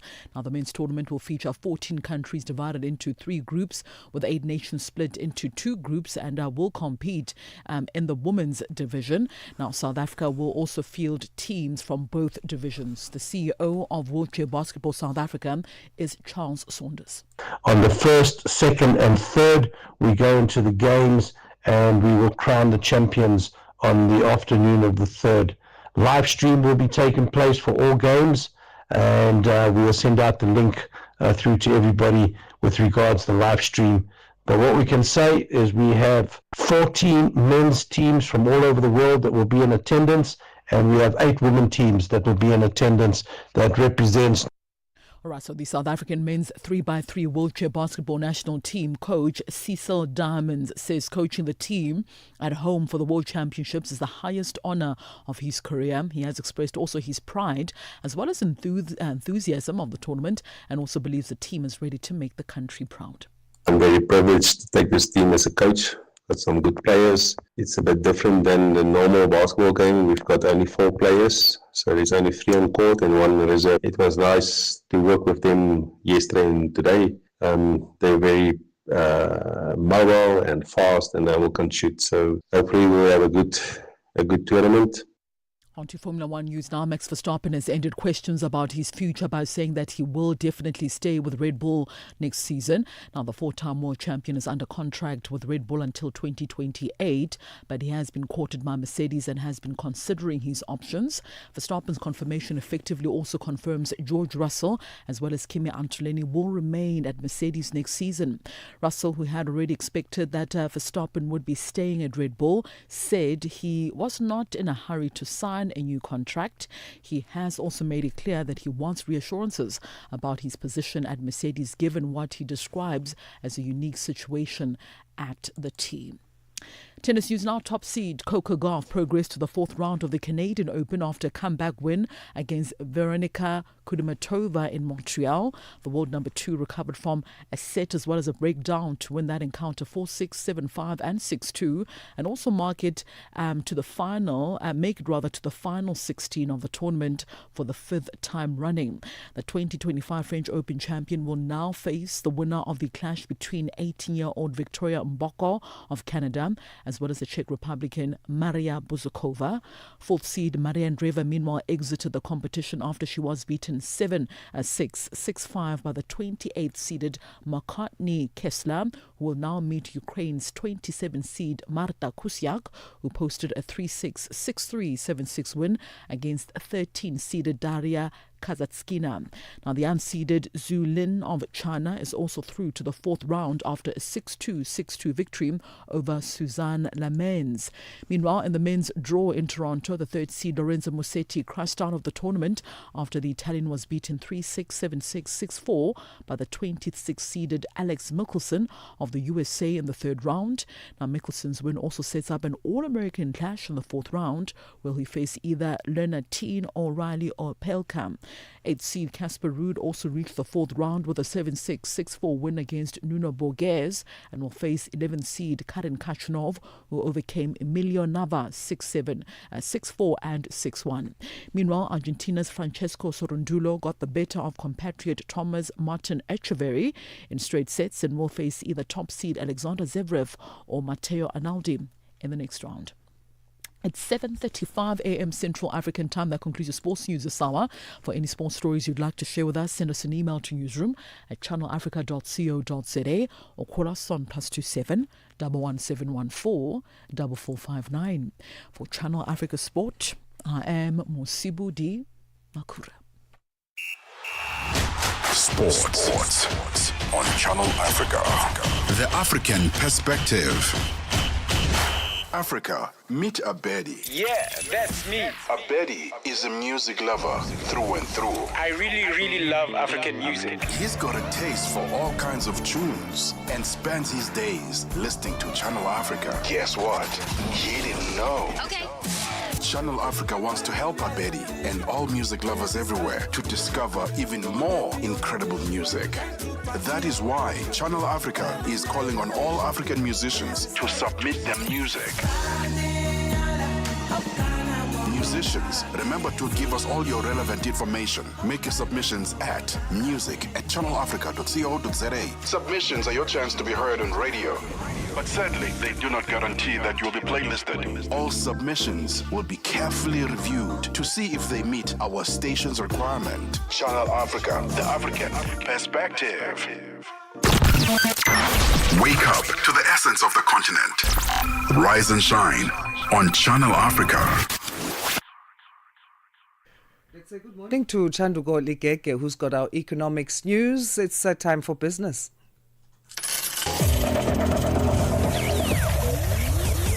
Business news on Channel Africa. The African perspective. Thank you, Asanda. Good morning. The White House now says its new tariff rates for dozens of countries, including South Africa, will essentially only take effect in 7 days' time. It has formalized the reciprocal tariff rates. The rate for South Africa has been put at 30%, India at 25%, and Lesotho and Zimbabwe at 15% each. The 7-day period will provide or give additional room to countries seeking to conclude trade frameworks such as South Africa. Sean Bryce Peace reports. The latest executive action includes an annex listing the new rates, with South Africa's set at 30%, confirming a number floated in July in a letter to President Cyril Ramaphosa and posted by President Donald Trump on Truth Social. The order says that certain countries listed in the annex had agreed to or were on the verge of agreeing new trade arrangements with the United States, and that the rates published would apply until such time as those agreements were concluded. The order indicates that goods determined to have been transshipped to evade applicable duties would be subject to an additional 40% tariff. Earlier, South Africa's Trade, Industry and Competition Minister, Pak Stau, says his department was working around the clock to make a counter-offer to the U.S. He says trade officials in U.S. President Donald Trump's administration only responded to his department's export tariff proposals on Wednesday night after contacting them for 2 weeks. We haven't had confirmation as to what their stance is so far. The last time they engaged with us, which is formally now 2 weeks ago, was to say, look, we need you to enter into an agreement that allows negotiations to start. We signed on our part, we did not get a signature on the side of the US. And they said, after you get our signatures, the US will also send you a template that you would be able to fill in or work around to be able to make a submission. Lesotho received a modified tariff rate of 15% from US President Donald Trump as the nation continued to reel from high tariffs the administration had threatened to implement earlier this year. In an executive order, Trump modified reciprocal tariff rates for dozens of countries, including Lesotho, which had been under the threat of a 50% rate since April, the highest of any U.S. trading partner. The Trump administration defended its tariff rate on the Mountain Kingdom in southern Africa as reciprocal, stating that Lesotho charged 99% tariffs on U.S. goods. Lesotho officials have said they do not know how the White House arrived at that figure.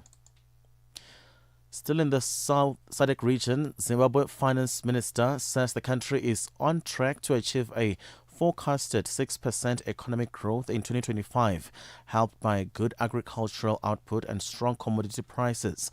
Zimbabwe's economy has shown signs of recovery in the first half of the year, following a severe drought and currency turbulence in 2024 that pushed GDP growth down to 2%.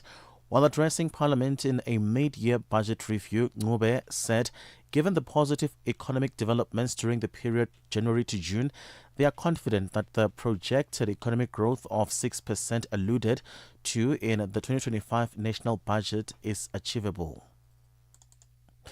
South African political party Rise Mzansi in Parliament says it was hoping the Reserve Bank's Monetary Policy Committee would cut interest rates by more than 25 basis points. The bank made the announcement yesterday. This brings the country's repo rate down to 7% and the prime lending rate to 10.5%. Rise Mzansi leader Songezo Zibi. Rise Mzansi welcomes the decision of the Reserve Bank to lower interest rates by 25 basis points. We would have wanted a bigger cut because it would help millions of struggling South Africans get relief from the debt that they have to pay for houses, for credit cards, for cars, and other forms of borrowing. The second is that it would also release money in businesses so that they can invest in the economy to expand their operations, to create jobs, and so on. But we also understand the reason why the Reserve Bank could not achieve a bigger cut this time. One of the big problems that we have is global uncertainty. Financial indicators at this hour: $1 in Nigeria is trading at 1,000 naira, 530 Botswana, 13 pula 35. Kenya, the dollar is at 128 shilling 52. Zambia, 22 kwacha 91. BRICS countries: $1 in Brazil is at 5 real 59. Russia 80 rubles 69, India 87 rupee 57, China 70 yuan 19, South Africa 18 rand 9 cents. $1 is 76 pence to the British pound and 87 to the euro. Commodities: gold is at $3,288, platinum at $1,290 per ounce. The price of Brent crude oil at $71.62 a barrel. For any business stories you'd like to share with us, please send us an email to newsroom@channelafrica.co.za, or you can call us on +27 11 714 4459. For Channel Africa Business, I am Chanduko Ligege.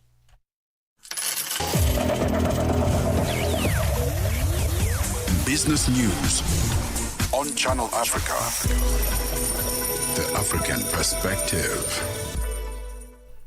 The South African Broadcasting Corporation, SABC Sport, brings you Chasing the Sun, a powerful 5-part documentary series about the country's national rugby team, the Springboks, telling the rousing tale of their path to redemption and ultimate World Cup glory in 2019.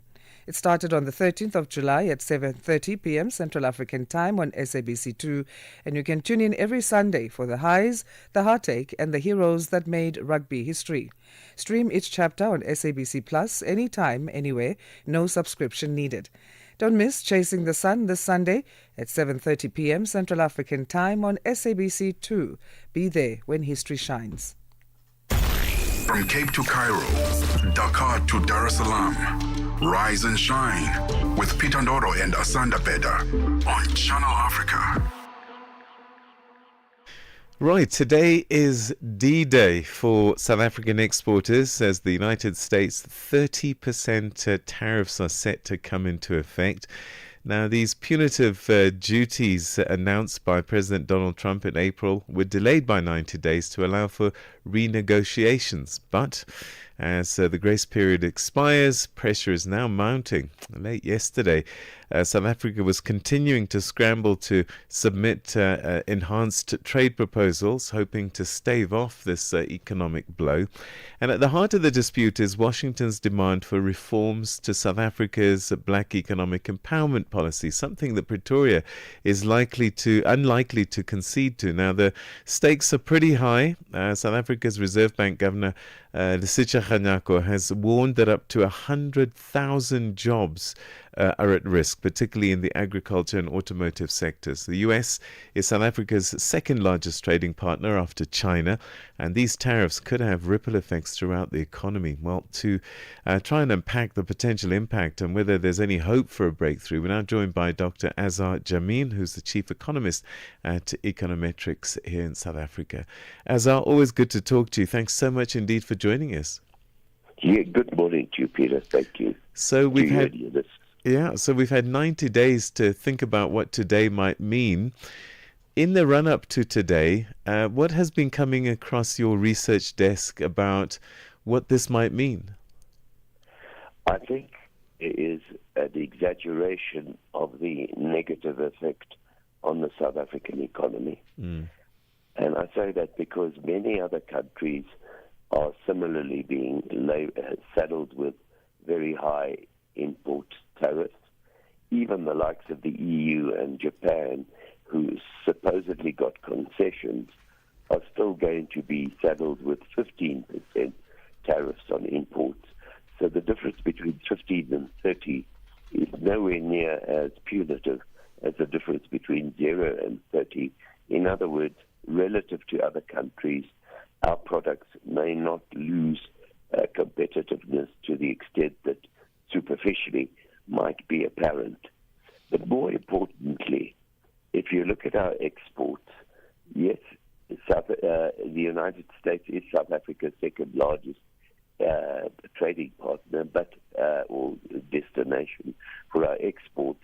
But you've got to realize that well over half of those exports are in the form of crucial minerals such as platinum group metals, chromium, titanium, and the like. And the United States has deliberately excluded those from import tariffs. It's a fairly hypocritical approach, but it does suggest that if you exclude those, the United States is not a particularly great export destination for South Africa. Far more important are Europe and the Far East, especially China. There are undoubtedly going to be a few sectors that will feel the pinch, most notably the automotive one. But in fact, we've already seen the damage done in the form of an 85% decline in exports of cars to the United States, even before these tariffs have been introduced. And that, to me, suggests that we may have diverted some of our exports of cars to other countries. In the case of citrus and some of the grapes, our seasons are counter-cyclical to those of most other exporters to the U.S. So there again, are American consumers of oranges going to shy away from South African oranges when they can't really get oranges from anywhere else? So I don't think... and the third point I'd like to make is the South African economy is not doing well. And this is obviously going to exacerbate the weak state of economic activity.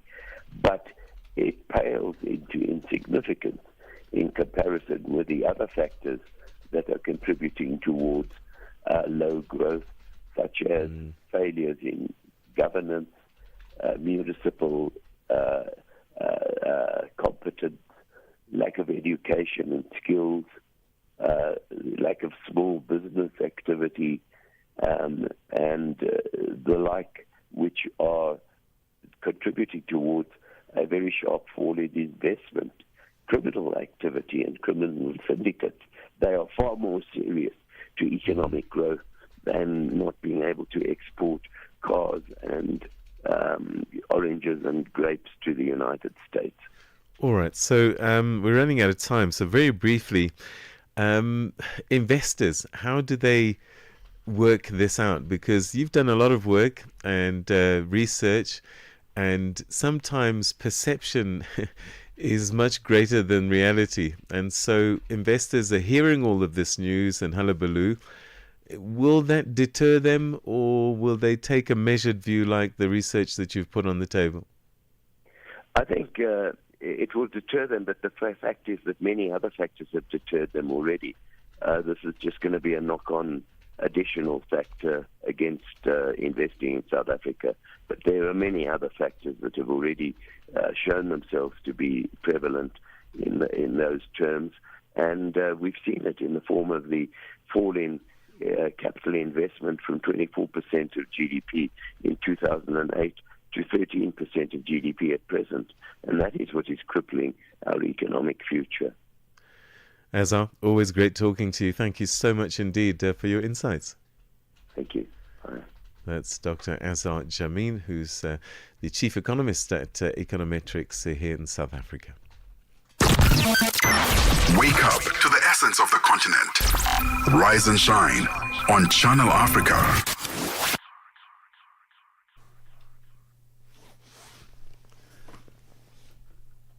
All right, so we continue now with a look at the situation in South Africa, but particularly with the markets, Asanda.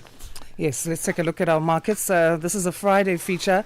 We took a bit of a break from this and we're back now at it in terms of the weekly lineup for Rise and Shine. And we're joined now by Chantal Marks, who is head of investment research at FNB Wealth and Investments, to discuss these topics. So it was quite a few that we're touching on.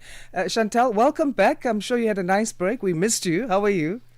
I'm good, thank you. I hope you guys are also doing well. I'm glad you missed me. Yes, we did. And thanks for making time for us today. Let's start with South Africa. The central bank in the country has cut its key interest rate by 25 basis points to 7%, saying it would now aim for the bottom of its inflation target range. How much of a relief will this give to consumers? I think it will certainly help. Consumers, I think, have been under quite a bit of strain amid really tepid economic growth.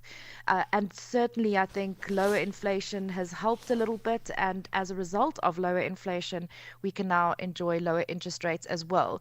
We would caution, though, that this is probably the last cut in this cycle.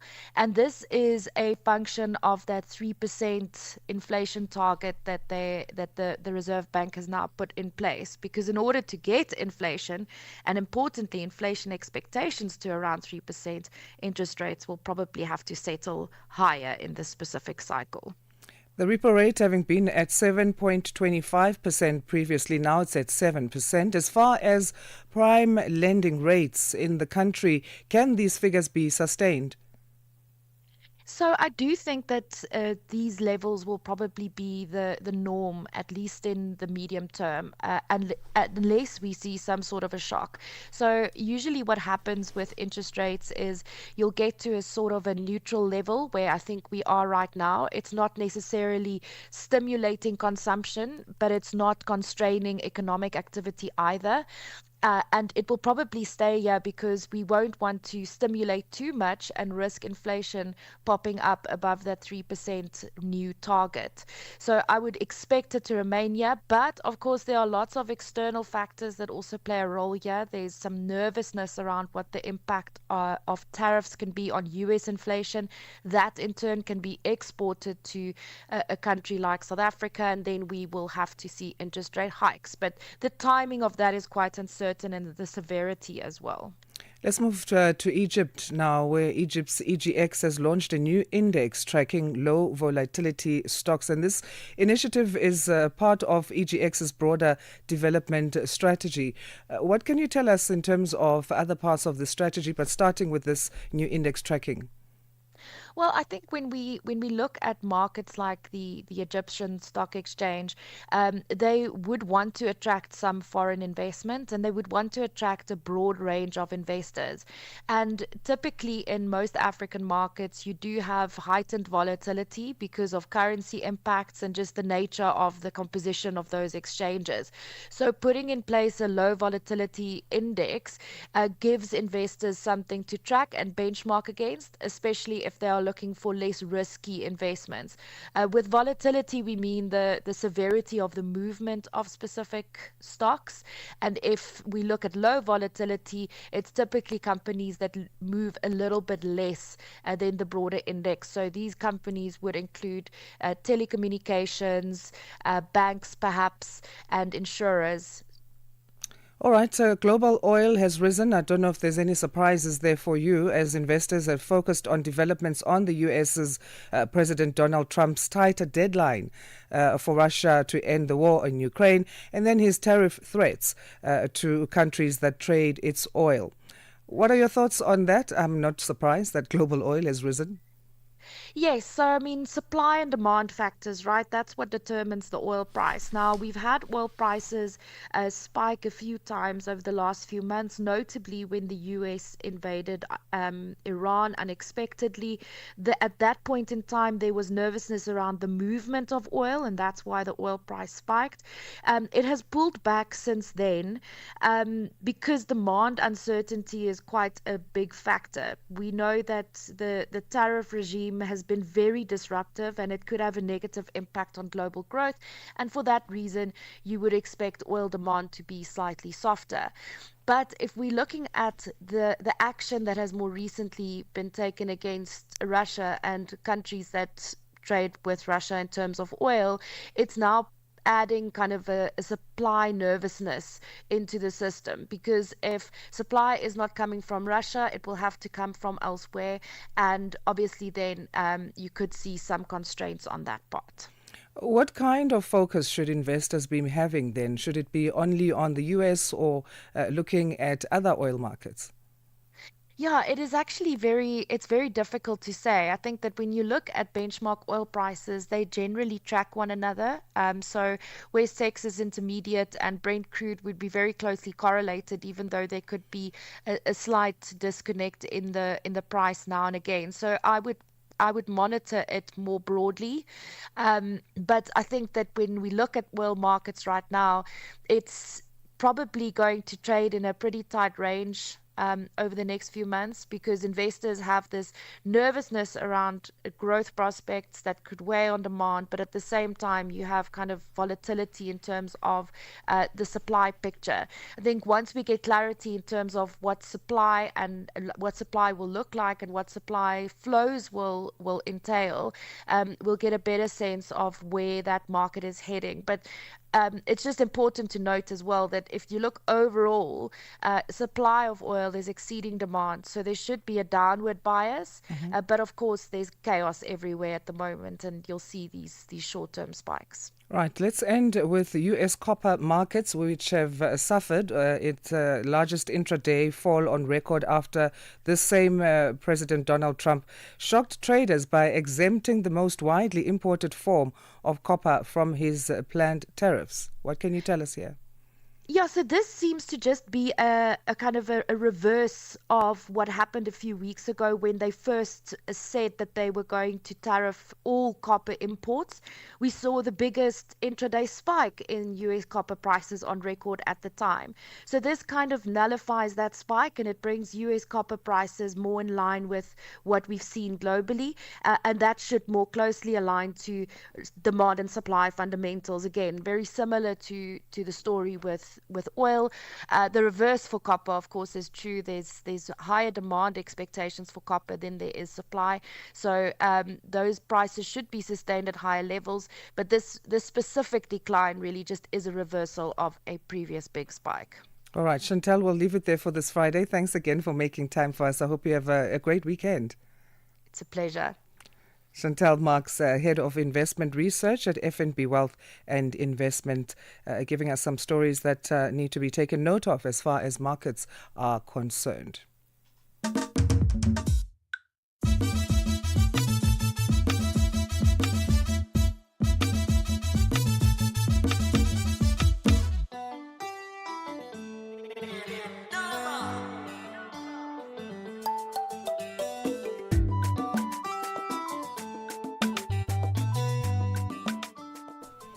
It's 8 o'clock Central African time. We enter now the last hour of Rise and Shine. It is the third hour as well of the show. And we are on SABC Plus, our app. That's where you can connect with us. You can also link in terms of live streaming on YouTube at Channel Africa 1. And we are on www.channelafrica.co.za. From an African perspective, we bring you news. My name is Asanda, Beda. And I'm Peter Ndoro. Yes, it's the third and final hour of the Friday edition of Rise and Shine. We're all very excited about the weekend ahead of us, but we've got some pretty serious business that we're going to be looking at in the next half an hour. We go to Angola, which is a major oil producer, but the price of diesel has kicked off some violent protests, and sadly, as many as 22 people have died in those protests. We're going to take a deep dive into what's going on in the country at this time, cost of living, oil prices, and what it all means. And we'll be talking to various voices to help us unpack that story. So Angola, sharply in focus in the next 30 minutes, but not before the news with Onele Nsinsi, and sport with Rachel Makura. SABC News. The African Perspective. Well, thank you, Peter. Namibia has been hit hard by a climate-induced drought, leaving thousands in urgent need of food and basic services. With support from the UN Central Emergency Response Fund, the World Food Programme, working alongside the Namibian government, UNICEF, the UNFPA provided emergency assistance to over 63,000 people across several regions. The head of programs at WFP Namibia, Gloria Kamui, explains. Just like many years in and out, Namibia faced a national humanitarian crisis that is commonly known as the El Nino-induced drought, basically due to poor rainfall that is below average and normal, which then severely disrupts agriculture production, leaving a lot of families with no harvest to rely on for their household feeding. Now, that lack of harvest is what now led to the widespread food insecurities, especially in the rural and vulnerable communities. Sudanese paramilitaries are forming a parallel government to the one controlled by the country's army. Analysts say this will push Sudan further towards the Dafanko division. After more than 2 years of war that has caused waves of ethnic killings, famine and massive displacement, Sudan's army and the paramilitary rapid support forces are currently fighting for control of Al Fashir, the army's last foothold in the Western Darfur region, and RSF stronghold.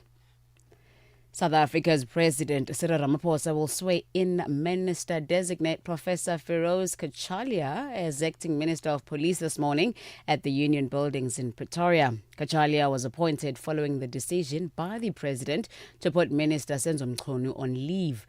This relates to allegations of infiltration by organised crime syndicates within state protection agencies, including the South African Police Service. South Africans have taken to social media to react to Parliament's Ethics Committee's findings against the Deputy President Paul Mashatile. The committee has found him guilty of failing to declare a diamond gift from crime-accused businessman Louise Liebenberg. Mashatile has been fined $552. The Ethics Committee has also resolved that Mashatile should be reprimanded in the National Assembly. Bulelani Philip explains. The complaint against the Deputy President came from DA Chief Whip George Michalakis in March this year, following the perusal of confidential declaration of interests of Mashatile. The Deputy President initially told the committee he was waiting for the value of the diamond before he could declare it, but he now says he has surrendered the gift to the National Prosecuting Authority. Mashatile has been facing severe pressure about his declarations of multi-million rand properties in the latest members' interest declarations. Lastly, the U.S. has imposed travel restrictions on members of the Palestinian Authority, accusing them of undermining peace efforts with Israel. The U.S. State Department says those targeted continue to support terrorism. U.S. Special Envoy to the Middle East, Steve Witkoff, is in Israel to try to salvage ceasefire talks. He will travel to Gaza today. The BBC's Tom Bateman. The next steps are that Mr. Witkoff and Mike Huckabee, the US ambassador to Israel, will visit a site of the so-called Gaza Humanitarian Foundation, US and Israeli-backed, supplying food aid inside Gaza, and has had a series of disastrous consequences with many aid seekers being shot dead. You sense that from the kinds of things Mr. Trump has been saying about it and the way he has talked about starvation, it seems to me he has told Mr. Witkoff to go and see it. And I think what he reports back will matter. For any news stories you'd like to share with us, please send us an email to newsroom@channelafrica.co.za or call us at +27 11 714 4459. Channel Africa News, I'm Onele Nzinzi. SABC News. The African Perspective. And coming up in your sports news this hour, so Barcelona agrees shirt sponsorship deal with the war-torn Democratic Republic of Congo, while South African swimmers Peter Kotsia as well as Kaylin Corbett are in the finals of the World Athletics Aquatics Championships in Singapore. Details at 8:30. Wake up, Africa. Peter Ndoro and Asanda Beda are here to help you rise and shine. Weekdays, 6 till 9 a.m. Central African Time. Only on Channel Africa. Authorities in Angola have confirmed that at least 22 people have died following violent protests sparked by government's decision to remove diesel subsidies, causing a sudden one-third increase in fuel prices. What began as a taxi drivers' strike in the capital, Luanda, has quickly escalated into widespread looting, vandalism and deadly confrontation with the security forces. The government says that the move will free up $3 billion for social spending, but critics argue that human cost has been far too high. We begin our deep dive and coverage on the Angola situation with the main opposition party, UNITA, which has been vocal in defending citizens' right to protest. And joining us is Evaldo Evangelista, who's UNITA's National Secretary for Communications and Marketing. Thank you very much indeed for joining us and welcome to the program. Good morning, Peter, and good morning to everyone listening to us this morning. So you've said that the right to protest must be preserved. What's your reaction to the reports and unverified footage suggesting that live ammunition and tear gas are being used by security forces against civilians? Yes, as I think everyone has followed, Angola, especially Luanda, had woken up on Monday with sudden news and somehow surprising action, because I guess not anyone was ever ready for such action, in a sense that it started off as a taxi driver strike, which was supposed to be pacific, but all of a sudden we started hearing gunshots and the vandalism and all that.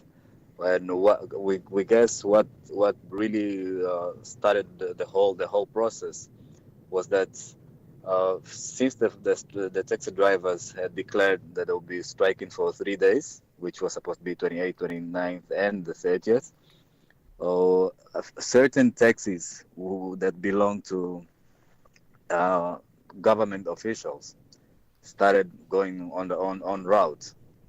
Basically, they started working. And that escalated to a situation where people started going against those taxi drivers. But before anyone could even stop them, the population started going on another level of striking, which was now obviously breaking down shops and all that. And I guess people are saturated because the cost of living is extremely high. And the government doesn't seem to be caring anywhere anyhow about such a situation. So seeing that the taxis that started operating belong to government officials, then the population started reacting on that. Some have described these demonstrations as a reflection of deeper frustrations beyond fuel prices. Often what happens is you start striking for one thing, but all the frustrations of everything else then finds an opportunity to express themselves.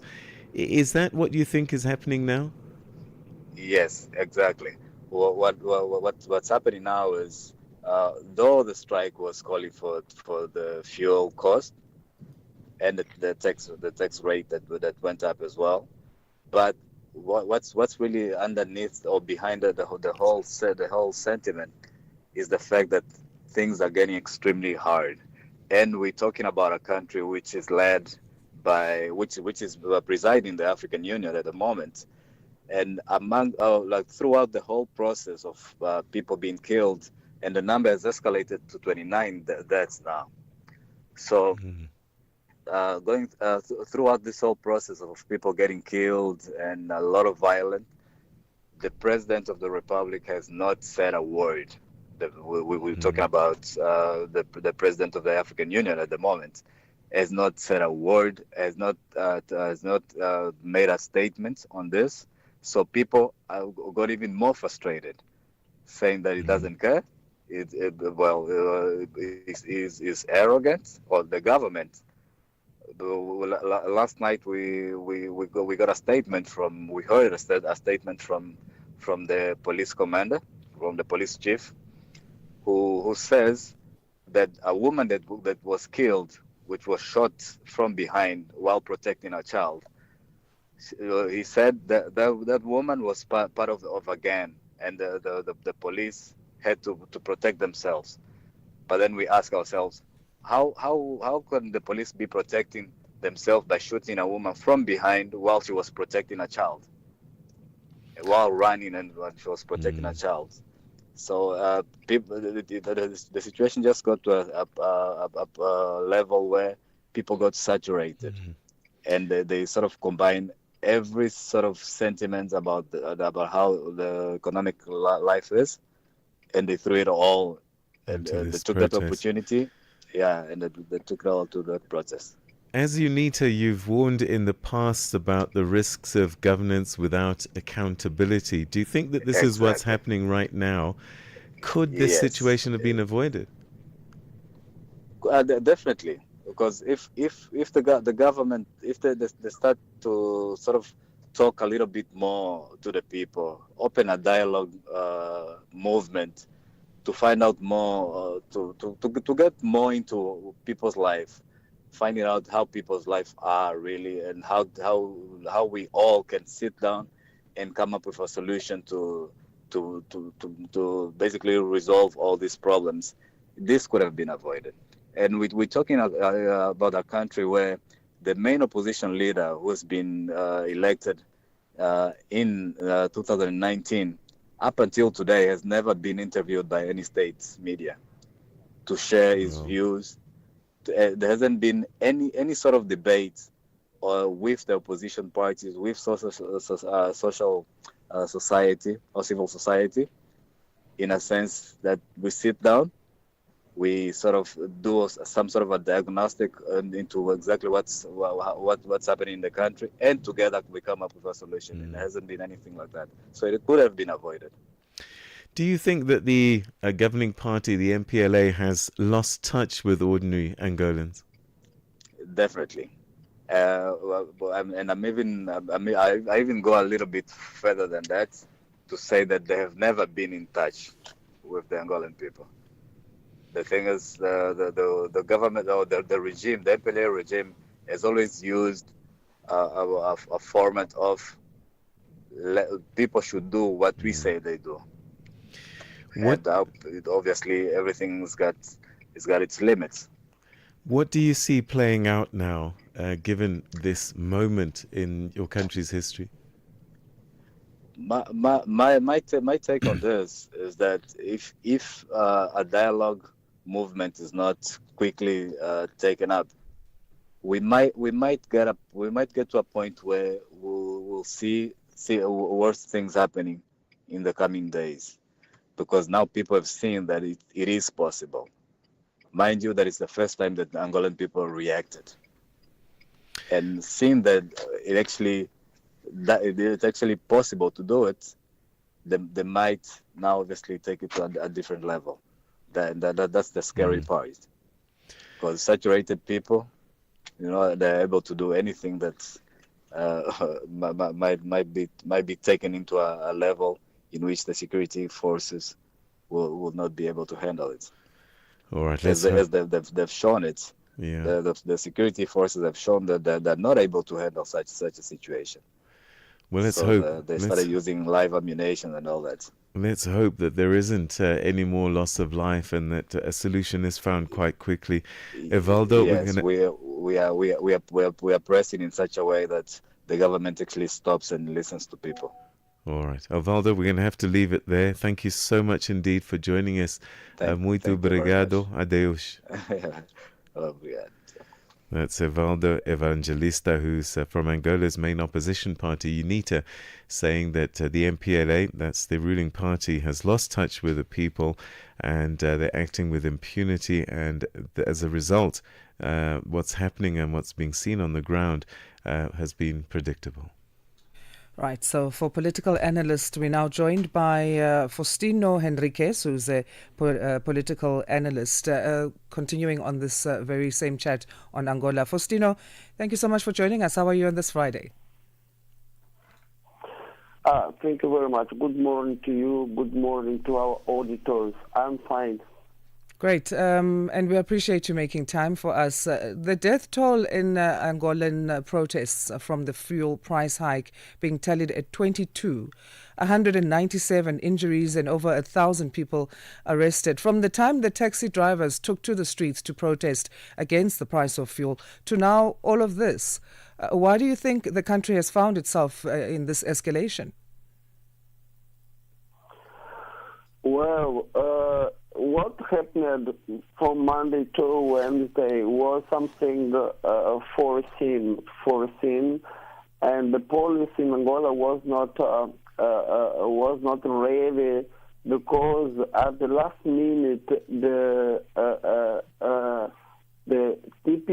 PPA, the Angolan state-run television, informed the people that the strike of the taxi drivers would not go into effect on Monday, and that's why the population was not waiting for a strike in that day, because they say that they postponed the strike, that on Monday the strike would not go into effect.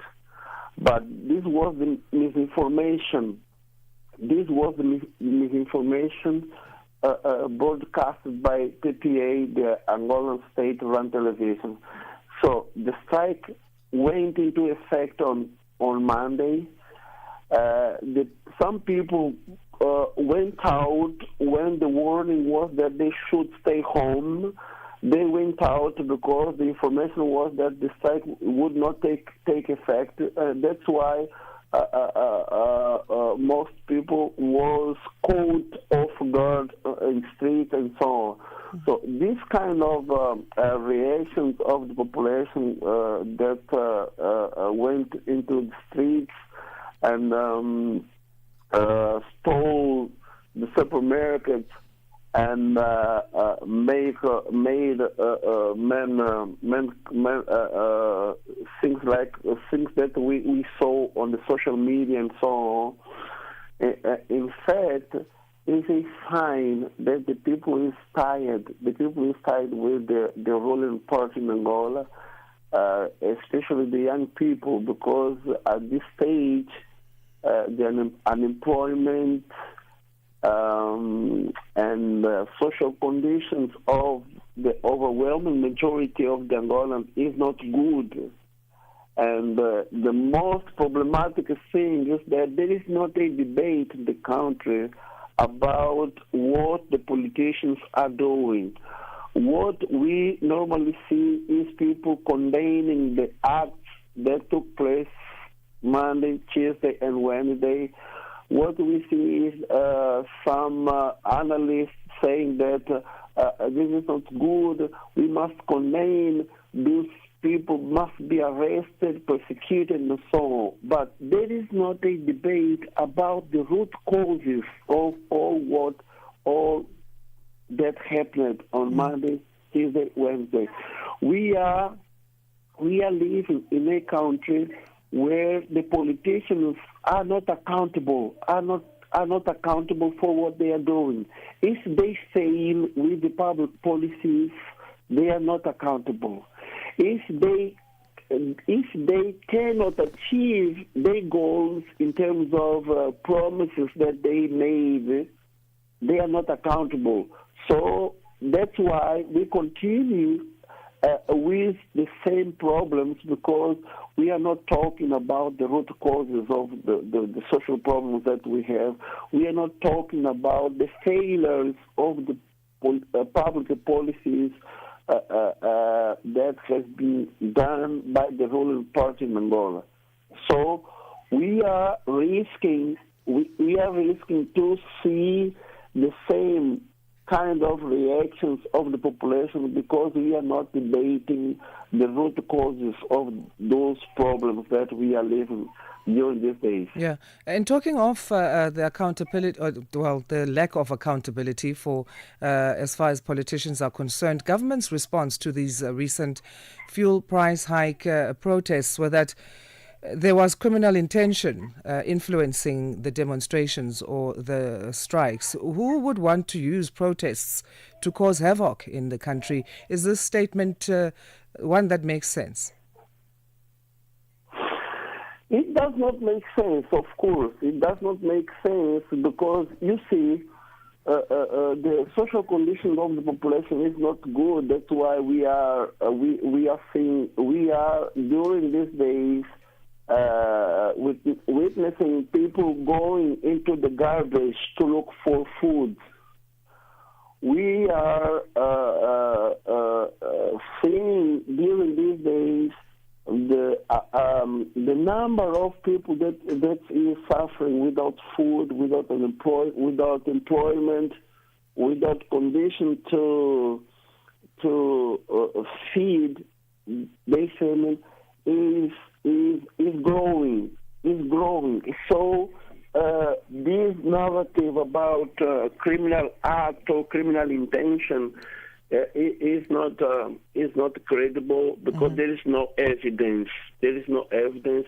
What we know and what we really see is hunger. The people is living in bad conditions.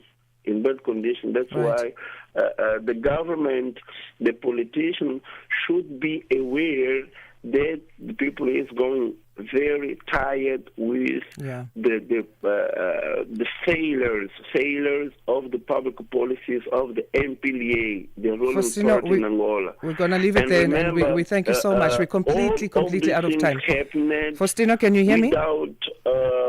Without the president addressing to the country like what happens in any democratic country where Faustino, I don't think Faustino can hear us, but we are completely out of time, so we have to leave that there. Faustino Henriquez, political analyst, discussing the Angolan fuel price hike strike.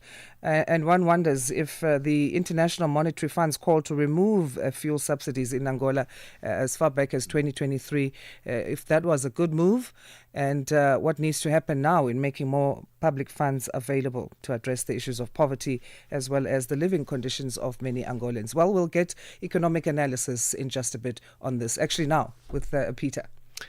Yes, indeed.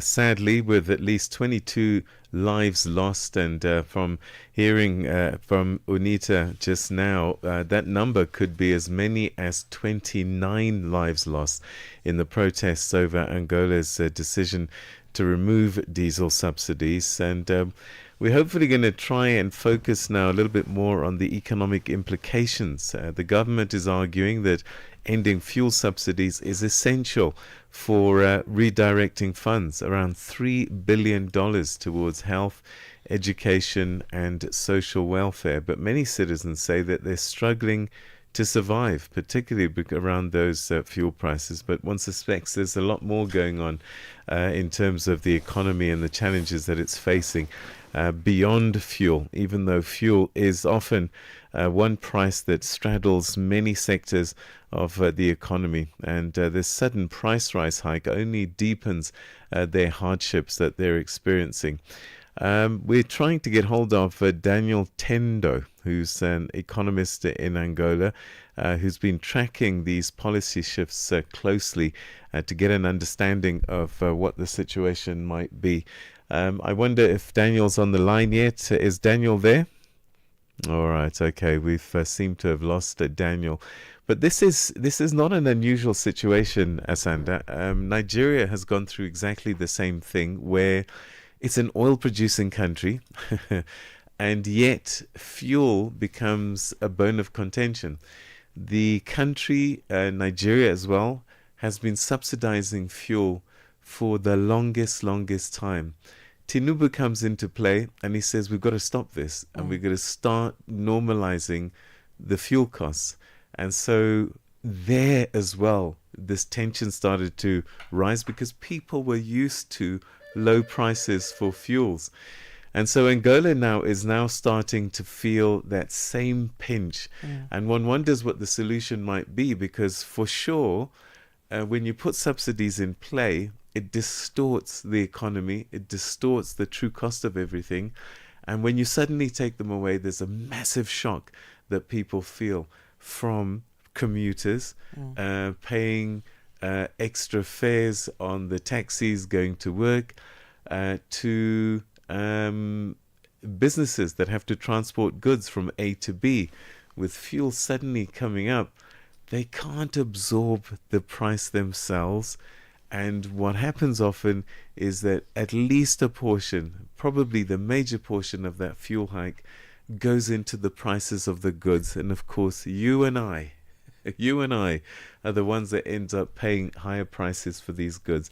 And we keep asking the question, how is it that a country that is a major oil producer, number 2 on the continent, ends up being in this situation? And of course, it's down to what happens after we've taken the oil out of the ground. Do we have the refineries in place to refine the oil and distribute it to our people? And it looks as if, in this scenario, refineries may be there in limited numbers in Angola.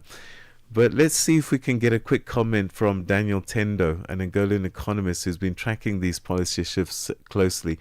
Mr. Tendo, thanks so much indeed for joining us. First question to you really is the role that subsidies have played in fuel in Angola. How big has it been, so that the sudden withdrawal or the sudden rise in prices, what does it mean for the general economy? Of course. First, I have to contextualize what we live in the recent days in Luanda, Angola capital, has experienced a high social tension following the suspension of activities by a critical sector, taxi drivers. The immediate trigger was the government's gradual removal of fuel subsidies, part of a broader fiscal consolidation plan, but one that directly impacts informal transport operators who serve thousands of commuters every day. We know that the fuel subsidies has a very important role for a social for our social people, or even the consequence of taking these, it's because it's used to cost so many resources for the Angolan budget. Per year or each year, Angolan government used to spend more than $2 billion with fuel subsidies, and it's not day by day or year by year. The consequence for the costs are highly impact in negative way for the Angolan budget. So in the border fiscal consolidation plan, Angolan government decided to take the subsidies fuels so that these resource and money be canalized for another sectors, mainly in social sectors. But we know that even Angolan being a oil product such as Nigeria, taking these subsidies fuel has an impact immediately for the Angolan people because the cost of life here is not easy. People used to has the fuel or as one of the resource so that most of the activity depends on this is, fuel. By taking the removing the subsidies, it's compromised the life and compromised the cost of living of many Angolan people. That's why the recent happening, what we see here in Rwanda, that is a response that is an answer of the people saying that they are not glad, they are not happy with this government action. That's why we see and we live to what's happened in the recent days. All right. Unfortunately, we've run out of time, but thank you very much indeed for that quick comment and context in terms of the importance of these subsidies in Angola's economy. Thanks so much indeed for joining us, and thanks for your time. Okay. All right, that was a very quick comment. Unfortunately, we couldn't get hold of him much earlier. We've challenged lines there. Daniel Tendo, though, pointing out just how important those subsidies have been. But clearly, over time, it's unsustainable to be spending that kind of money in terms of subsidies. And so, whilst they're trying to normalize the economy, it's probably not the best idea to do it all at once, remove those subsidies. It's 8:30, which means it's time for your news headlines with Onele Nsinsi. SABC News. Headlines. The African Perspective. Thank you, Peter. Namibia has been hit hard by a climate-induced drought, leaving thousands in urgent need of food and basic services. South Africa's President Cyril Ramaphosa will facilitate the swearing-in of Professor Feroz Kachalia as acting police minister at the Union Buildings in Pretoria this morning. Ramaphosa appointed Kachalia after placing Senzo Mchunu on special leave. And Peru President Dina Boluarte has rejected an order of Inter-American Court of Human Rights to suspend a controversial amnesty law. Channel Africa News, I'm Onele Nsinsi. SABC News. Headlines. The African Perspective.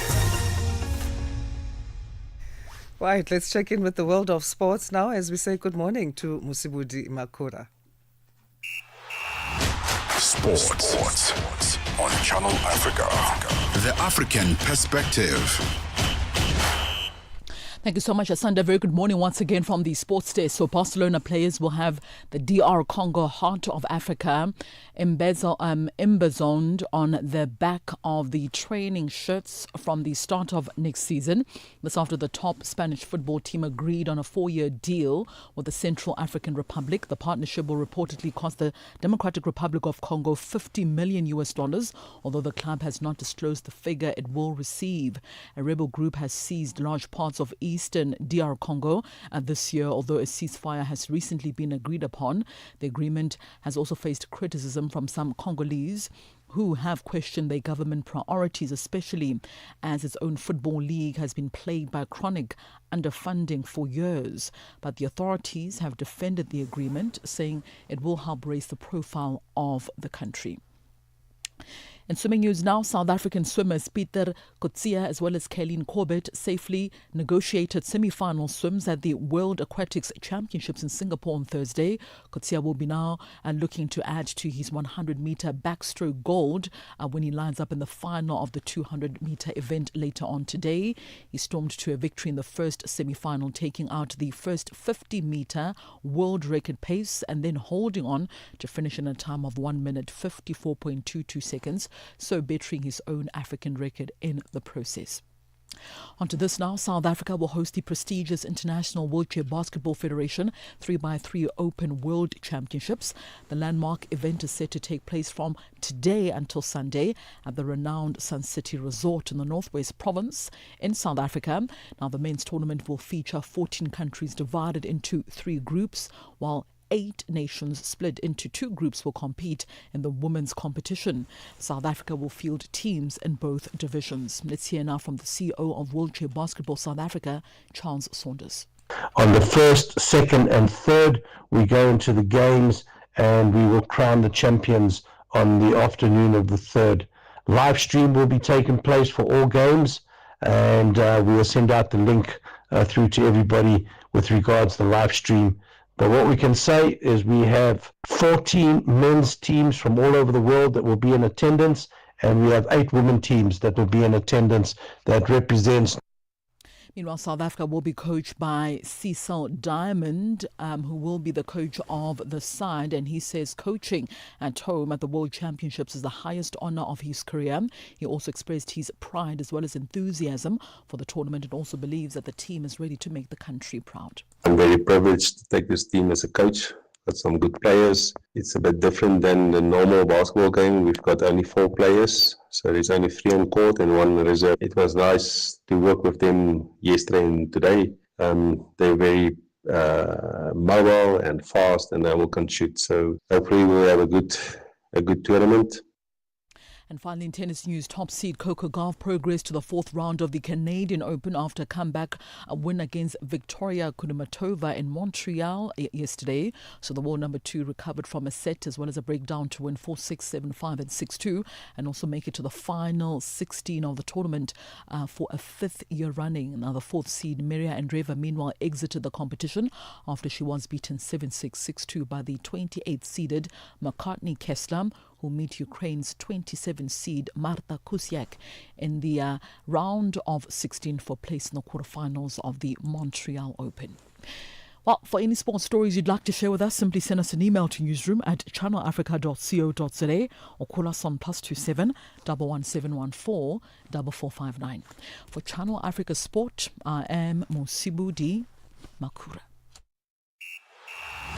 Sports on Channel Africa. The African Perspective. This August, we celebrate the strength, brilliance, and unstoppable spirit of African women. It was the women themselves who strove for and got the changes by lobbying, going through NGOs, and by networking. That's you, ladies. From the boardroom to the classroom, from the marketplace to the microphone, women are leading, innovating, and transforming our continent every day. Oh, here's to knowing that as a woman, your voice can change the world. Your voice matters.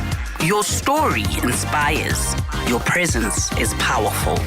This Women's Month, we honor you. Channel Africa, the African perspective. Right, let's check in for the final business news bulletin on Rise and Shine for this Friday. Here's Chanduko Ligege with our details. Business news on Channel Africa. The African Perspective. Thank you, Asanda, and good morning. The White House now says its new tariff rates for dozens of countries, including South Africa, will essentially only take effect in 7 days' time. It has formalized the reciprocal tariff rates. The rate for South Africa has been put at 30%, India at 25%, and Lesotho and Zimbabwe at 15% each. The 7-day period will provide or give additional room to countries seeking to conclude trade frameworks such as South Africa. Sean Bryce Peace reports. The latest executive action includes an annex listing the new rates, with South Africa's set at 30%, confirming a number floated in July in a letter to President Cyril Ramaphosa and posted by President Donald Trump on Truth Social. The order says that certain countries listed in the annex had agreed to or were on the verge of agreeing new trade arrangements with the United States, and that the rates published would apply until such time as those agreements were concluded. The order indicates that goods determined to have been transshipped to evade applicable duties would be subject to an additional 40% tariff. Earlier, South Africa's Trade, Industry and Competition Minister, Pax Tau, said his department was working around the clock to make a counter-offer to the U.S.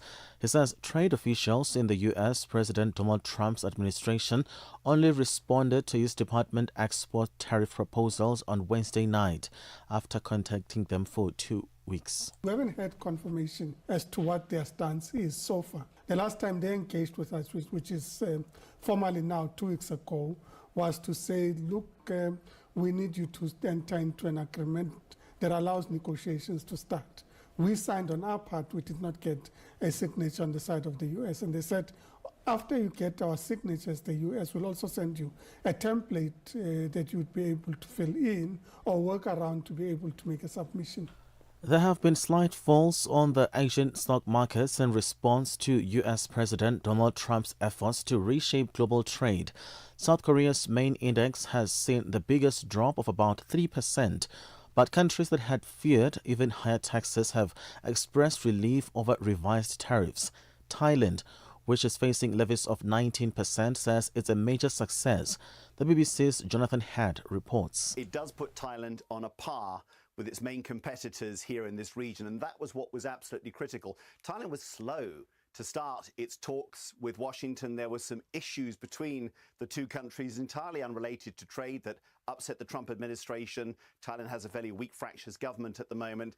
And so it saw other competitors like Vietnam, Indonesia, Philippines getting these lower rates, again around 19-20%, as it was still stuck at 36%.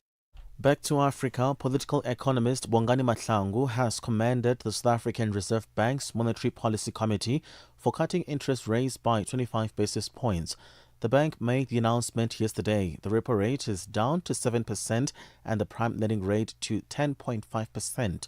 Mahlangu says at least the Reserve Bank is not merely copying the U.S. federal bank's decisions. When we look at an export diversification strategy, it usually hinges on two things. One, it's finding new markets, expanding markets, and also the other, it is then the diversification of the product or service that is being exported. So if you look at the quality of the product that South Africa produces, if those products were to be traded in Africa, it would make a lot of sense for South Africa. So the free trade area becomes then a vehicle to get South African exports into Africa. Zimbabwe is on track to achieve a forecasted 6% economic growth in 2025, helped by good agricultural output and strong commodity prices. Zimbabwe's economy has shown signs of recovery in the first half of the year following a severe drought and currency turbulence in 2024 that pushed GDP growth down to 2%. While addressing the parliament in a mid-year budget review, the finance minister said given the positive economic developments during the period January to June, they are confident that the projected economic growth of 6% alluded to in the 2025 national budget is achievable. Let's have a look at financial indicators at this hour.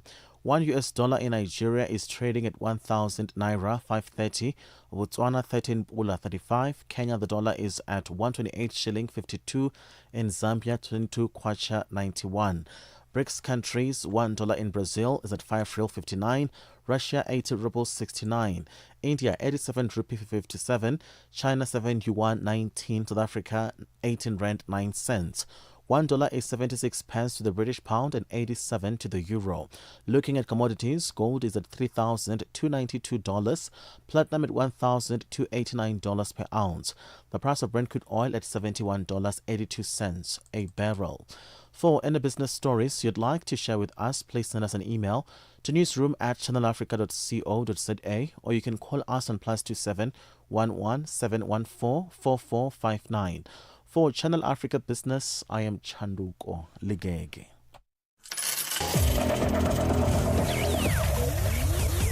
Business news on Channel Africa. The African perspective. The South African Broadcasting Corporation, SABC Sport, brings you Chasing the Sun. Now, this is a powerful 5-part documentary series about the country's national rugby team, the Springboks, telling the rousing tale of their path to redemption and ultimate World Cup glory in 2019. It started on the 13th of July at 7:30 p.m. Central African Time on SABC2, and you can still tune in every Sunday for the highs and the heartache, as well as the hero moments that made rugby history. You can stream each chapter on SABC Plus anytime, anywhere, and no subscription is required. Don't miss Chasing the Sun this Sunday at 7:30 p.m. Central African Time on SABC2. Be there when history shines. The Upside, your afternoons just got even better. Bantu Biko Street by Simpiwe Dana. Ndi ready.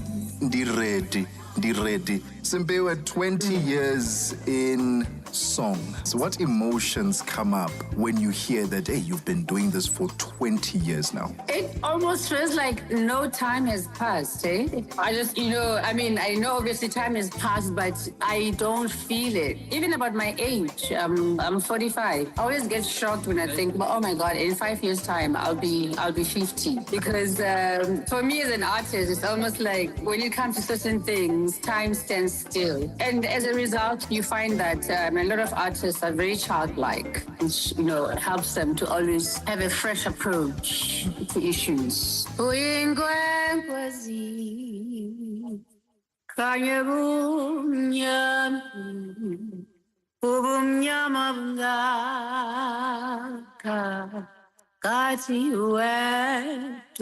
I tell you what, I'm feeling healed just by that. We take no sides, none whatsoever. We are the Upside. From Cape to Cairo, Dakar to Dar es Salaam, rise and shine with Peter Ndoro and Asanda Beda on Channel Africa. South Africa's empowerment efforts were under the spotlight on the opening day of the 2025 Nedbank Top Empowerment Conference in the city of Johannesburg. From calls for policy reform to practical examples of economic inclusion, the event brought together key stakeholders in transformation. Channel Africa's Lebogang Mabange attended the first day of the event and filed this report. As South Africa's transformation agenda faces mounting pressure to adapt, the Nedbank Top Empowerment Conference returned with a strong message. Transformation must go beyond compliance to achieve lasting impact. Nedbank, a long-lasting Level 1 contributor under the BBBEE framework, used the platform to outline its approach to sustained empowerment. Executive Head of Transformation, Keshni Govender, highlighted the need to update South Africa's outdated legislative framework while continuing to act with purpose. Everyone does recognize that, yes, we have made progress on various aspects of BEE, but we do need to now pivot and shift the dial in terms of being relevant in the current socio-economic context that we are living in. The Act itself was last updated in 2013, which is more than 10 years on now. And I think the good news is still that despite the act being, or the legislation itself, not being updated, progression and transformation was still happening. Govender says the bank's success is grounded in embedding transformation into the core of its business, not treating it as a tick box exercise. Transformation is obviously not a tick box or compliance exercise. Our departure point is from a purpose-driven approach. And in so doing, another point to land was that transformation is not about self-interest, it's about national interest. So therefore, we need to put our purpose into practice, not only for our staff, clients, regulators, etc., but also for the country itself. And then how do we do that is we leverage across the 4 capitals, which is human capital, socioeconomic capital, financial capital, and leadership capital. She adds that Nedbank's Level 1 status is a milestone, not a destination, and that much work remains in building a more inclusive economy. So the very important thing to also convey is so what? Now that we've achieved this milestone, so what? So I think key is that it's a milestone, it's not the journey. We have not arrived.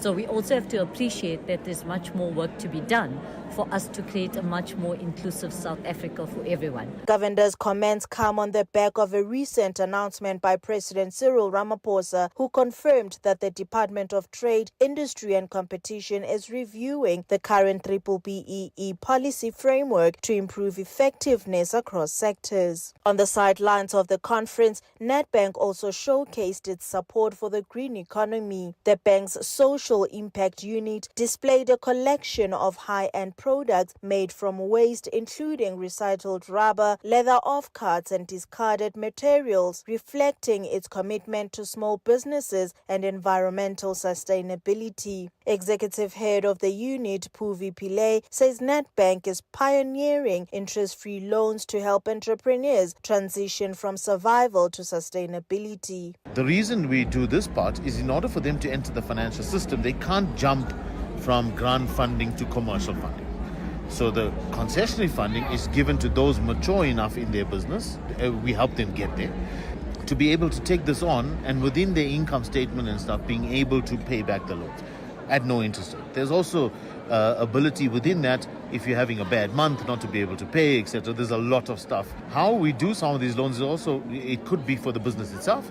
It could also be to just keep the business running. Pillay notes that ongoing power disruptions have left many small businesses vulnerable. In response, Nedbank has launched targeted funding to prevent closures. We just launched one yesterday for 10 million rand to help all these businesses that are going concerns not to shut down because of load shedding in this country and other power issues, not just load shedding, is they are unable to actually contribute and the cost is too high to serve. So we want to reduce the cost, keep people running their businesses so they don't shut down. I don't know if you know, but a huge proportion of businesses are affected by load shedding, largely leading to shutting down, closing down, which is horrible for the economy. Nedbank's social impact programs also aim to provide visibility to underrepresented entrepreneurs. Through regular exhibitions, the bank helps creators access new markets and tell their stories. With day one of the conference setting a clear tone, stakeholders are calling for a shift from policy talk to practical action.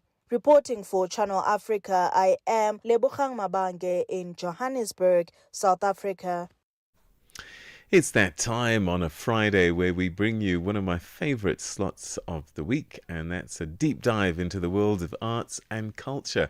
And nobody does it better than Nhlanhla Mahlangu with this week's edition of RT Beat.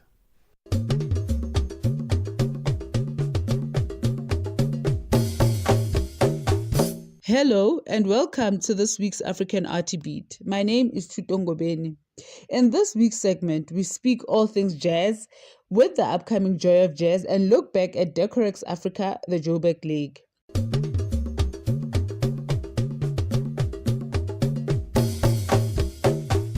Ahead of the Standard Bank Joy of Jazz taking place in Johannesburg, South Africa next month from the 26th to the 28th at the Sandton Convention Centre, jazz lovers can look forward to an extraordinary lineup featuring more than 60 artists from across the globe performing on 4 international stages. I spoke to South African Afro Soul singer Berita on being part of the lineup of this annual musical showcase, joining other artists which include Grammy Award-winning US artist Esperanza Spalding and Senegalese Alune Wade, among others. The Ndicela Ikis Muzo says she's excited about her performance at this event. I'm so excited to be part of the 2025 Joy of Jazz. It's definitely a call that I waited for a long time, and I feel like it came at the right time. It came at a time where I'm excited about music, my old music that people know and love, and also the new music. So I am preparing a feast, a musical feast. for the attendees of the Joy of Jazz. Mm-hmm. And tell us about this new music that you're talking about. Just take us through some of the songs that we should expect from you, or is it a surprise? Well, in terms of new music, I just released my single titled Guguletu, and this is the first song that I'm releasing since my last album, Songs in the Key of Love. So I'm excited to perform that song at the Joy of Jazz, but I'm also excited to perform favorite songs that people know and love, like Othando Lwethu, Jikizito, Celikisi. Ngifuna nje ukuba nazo zonke ingoma ezimnandi that people know and love, and also bring some new music as well. And as an African artist, what is your view regarding events like this Standard Bank Joy of Jazz, this annual event? Yes, I think the Joy of Jazz is a very esteemed event. It is a premium jazz festival. I think it, is at that international level. For me, it's at the same height as your North Sea Jazz Festival that happens internationally and your New Orleans Jazz Festival. So I think that you see it in the lineup. As an artist, I've felt it as well, throughout the rollout of Joy of Jazz. I really feel like they know their audience, they pay attention. They also love music. I think it's a different thing when the festival is run by people that first and foremost love jazz music, especially with this being a primarily jazz festival.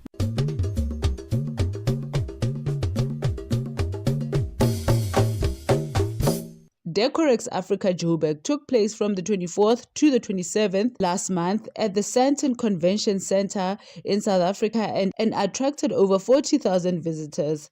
The event hosted the Nando's Hot Young Designer as part of its program. This is a talent search which is a biannual staple on South Africa's design calendar, with the young designers given an opportunity to showcase their creations at Decorex Africa before announcing the winner. Christy Mullman was part of the top 5 finalists and shared with me her experience of being part of the top 5. The entire journey has been incredible. I can remember from the beginning I was a nervous wreck, presenting my design, and all it was just an idea, and being able to talk about this exciting design with Tracy and the team at Clout was amazing, and then being selected for the top 5. That was in itself such an achievement for me, and I was really honored to be part of, the 5 amazing, talented designers that are here today. And then really going from the top 5, we were able to embark on this journey where we did a workshop, a business accelerator workshop with Claude Morris. And in that workshop, we really dived into design in South Africa, understanding, design and business within the South African content, understanding your brand story, and trying to do, at the same time we were developing our designs and making them come to life, which was such a beautiful process. My screen is a solid ash screen, and it's really about captivating this feeling of Africa, which is vibrant.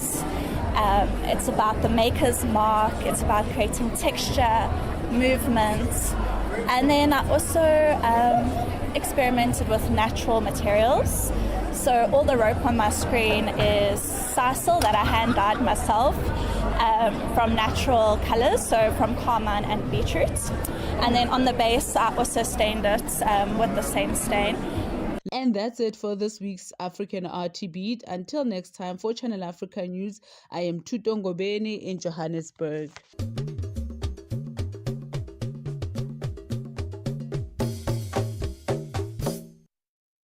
Right, after Rise and Shine comes On the Move, and that's on Channel Africa, of course. And we have Benjamin in studio to tell us what to expect on today's edition. It's the 1st of August. It's the 1st of August. Happy New Month. Happy New Month.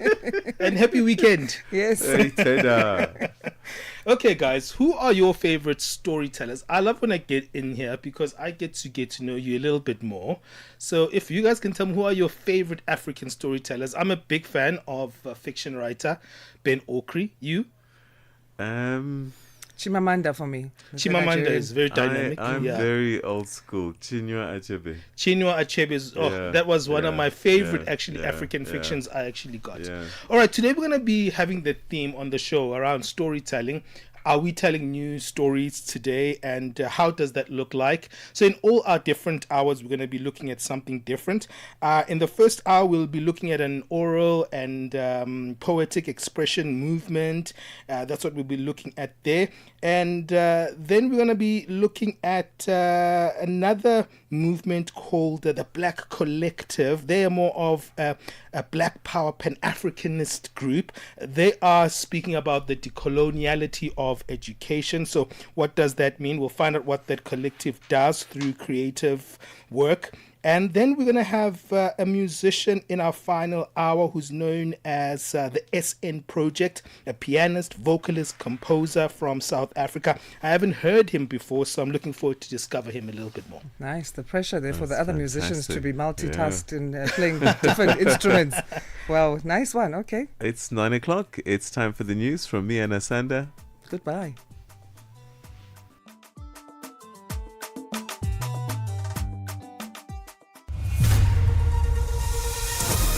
SABC News.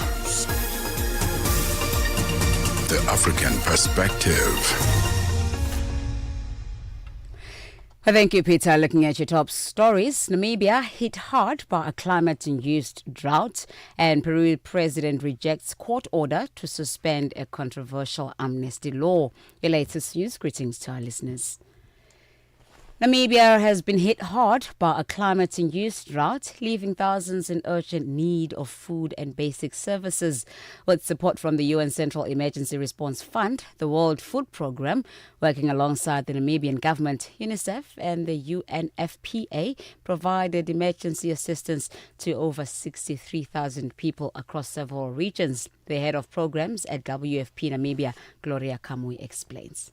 Just like many years in and out, Namibia faced a national humanitarian crisis that is commonly known as the El Niño-induced drought, basically due to poor rainfall that is below average and normal, which then severely disrupts agriculture production, leaving a lot of families with no harvest.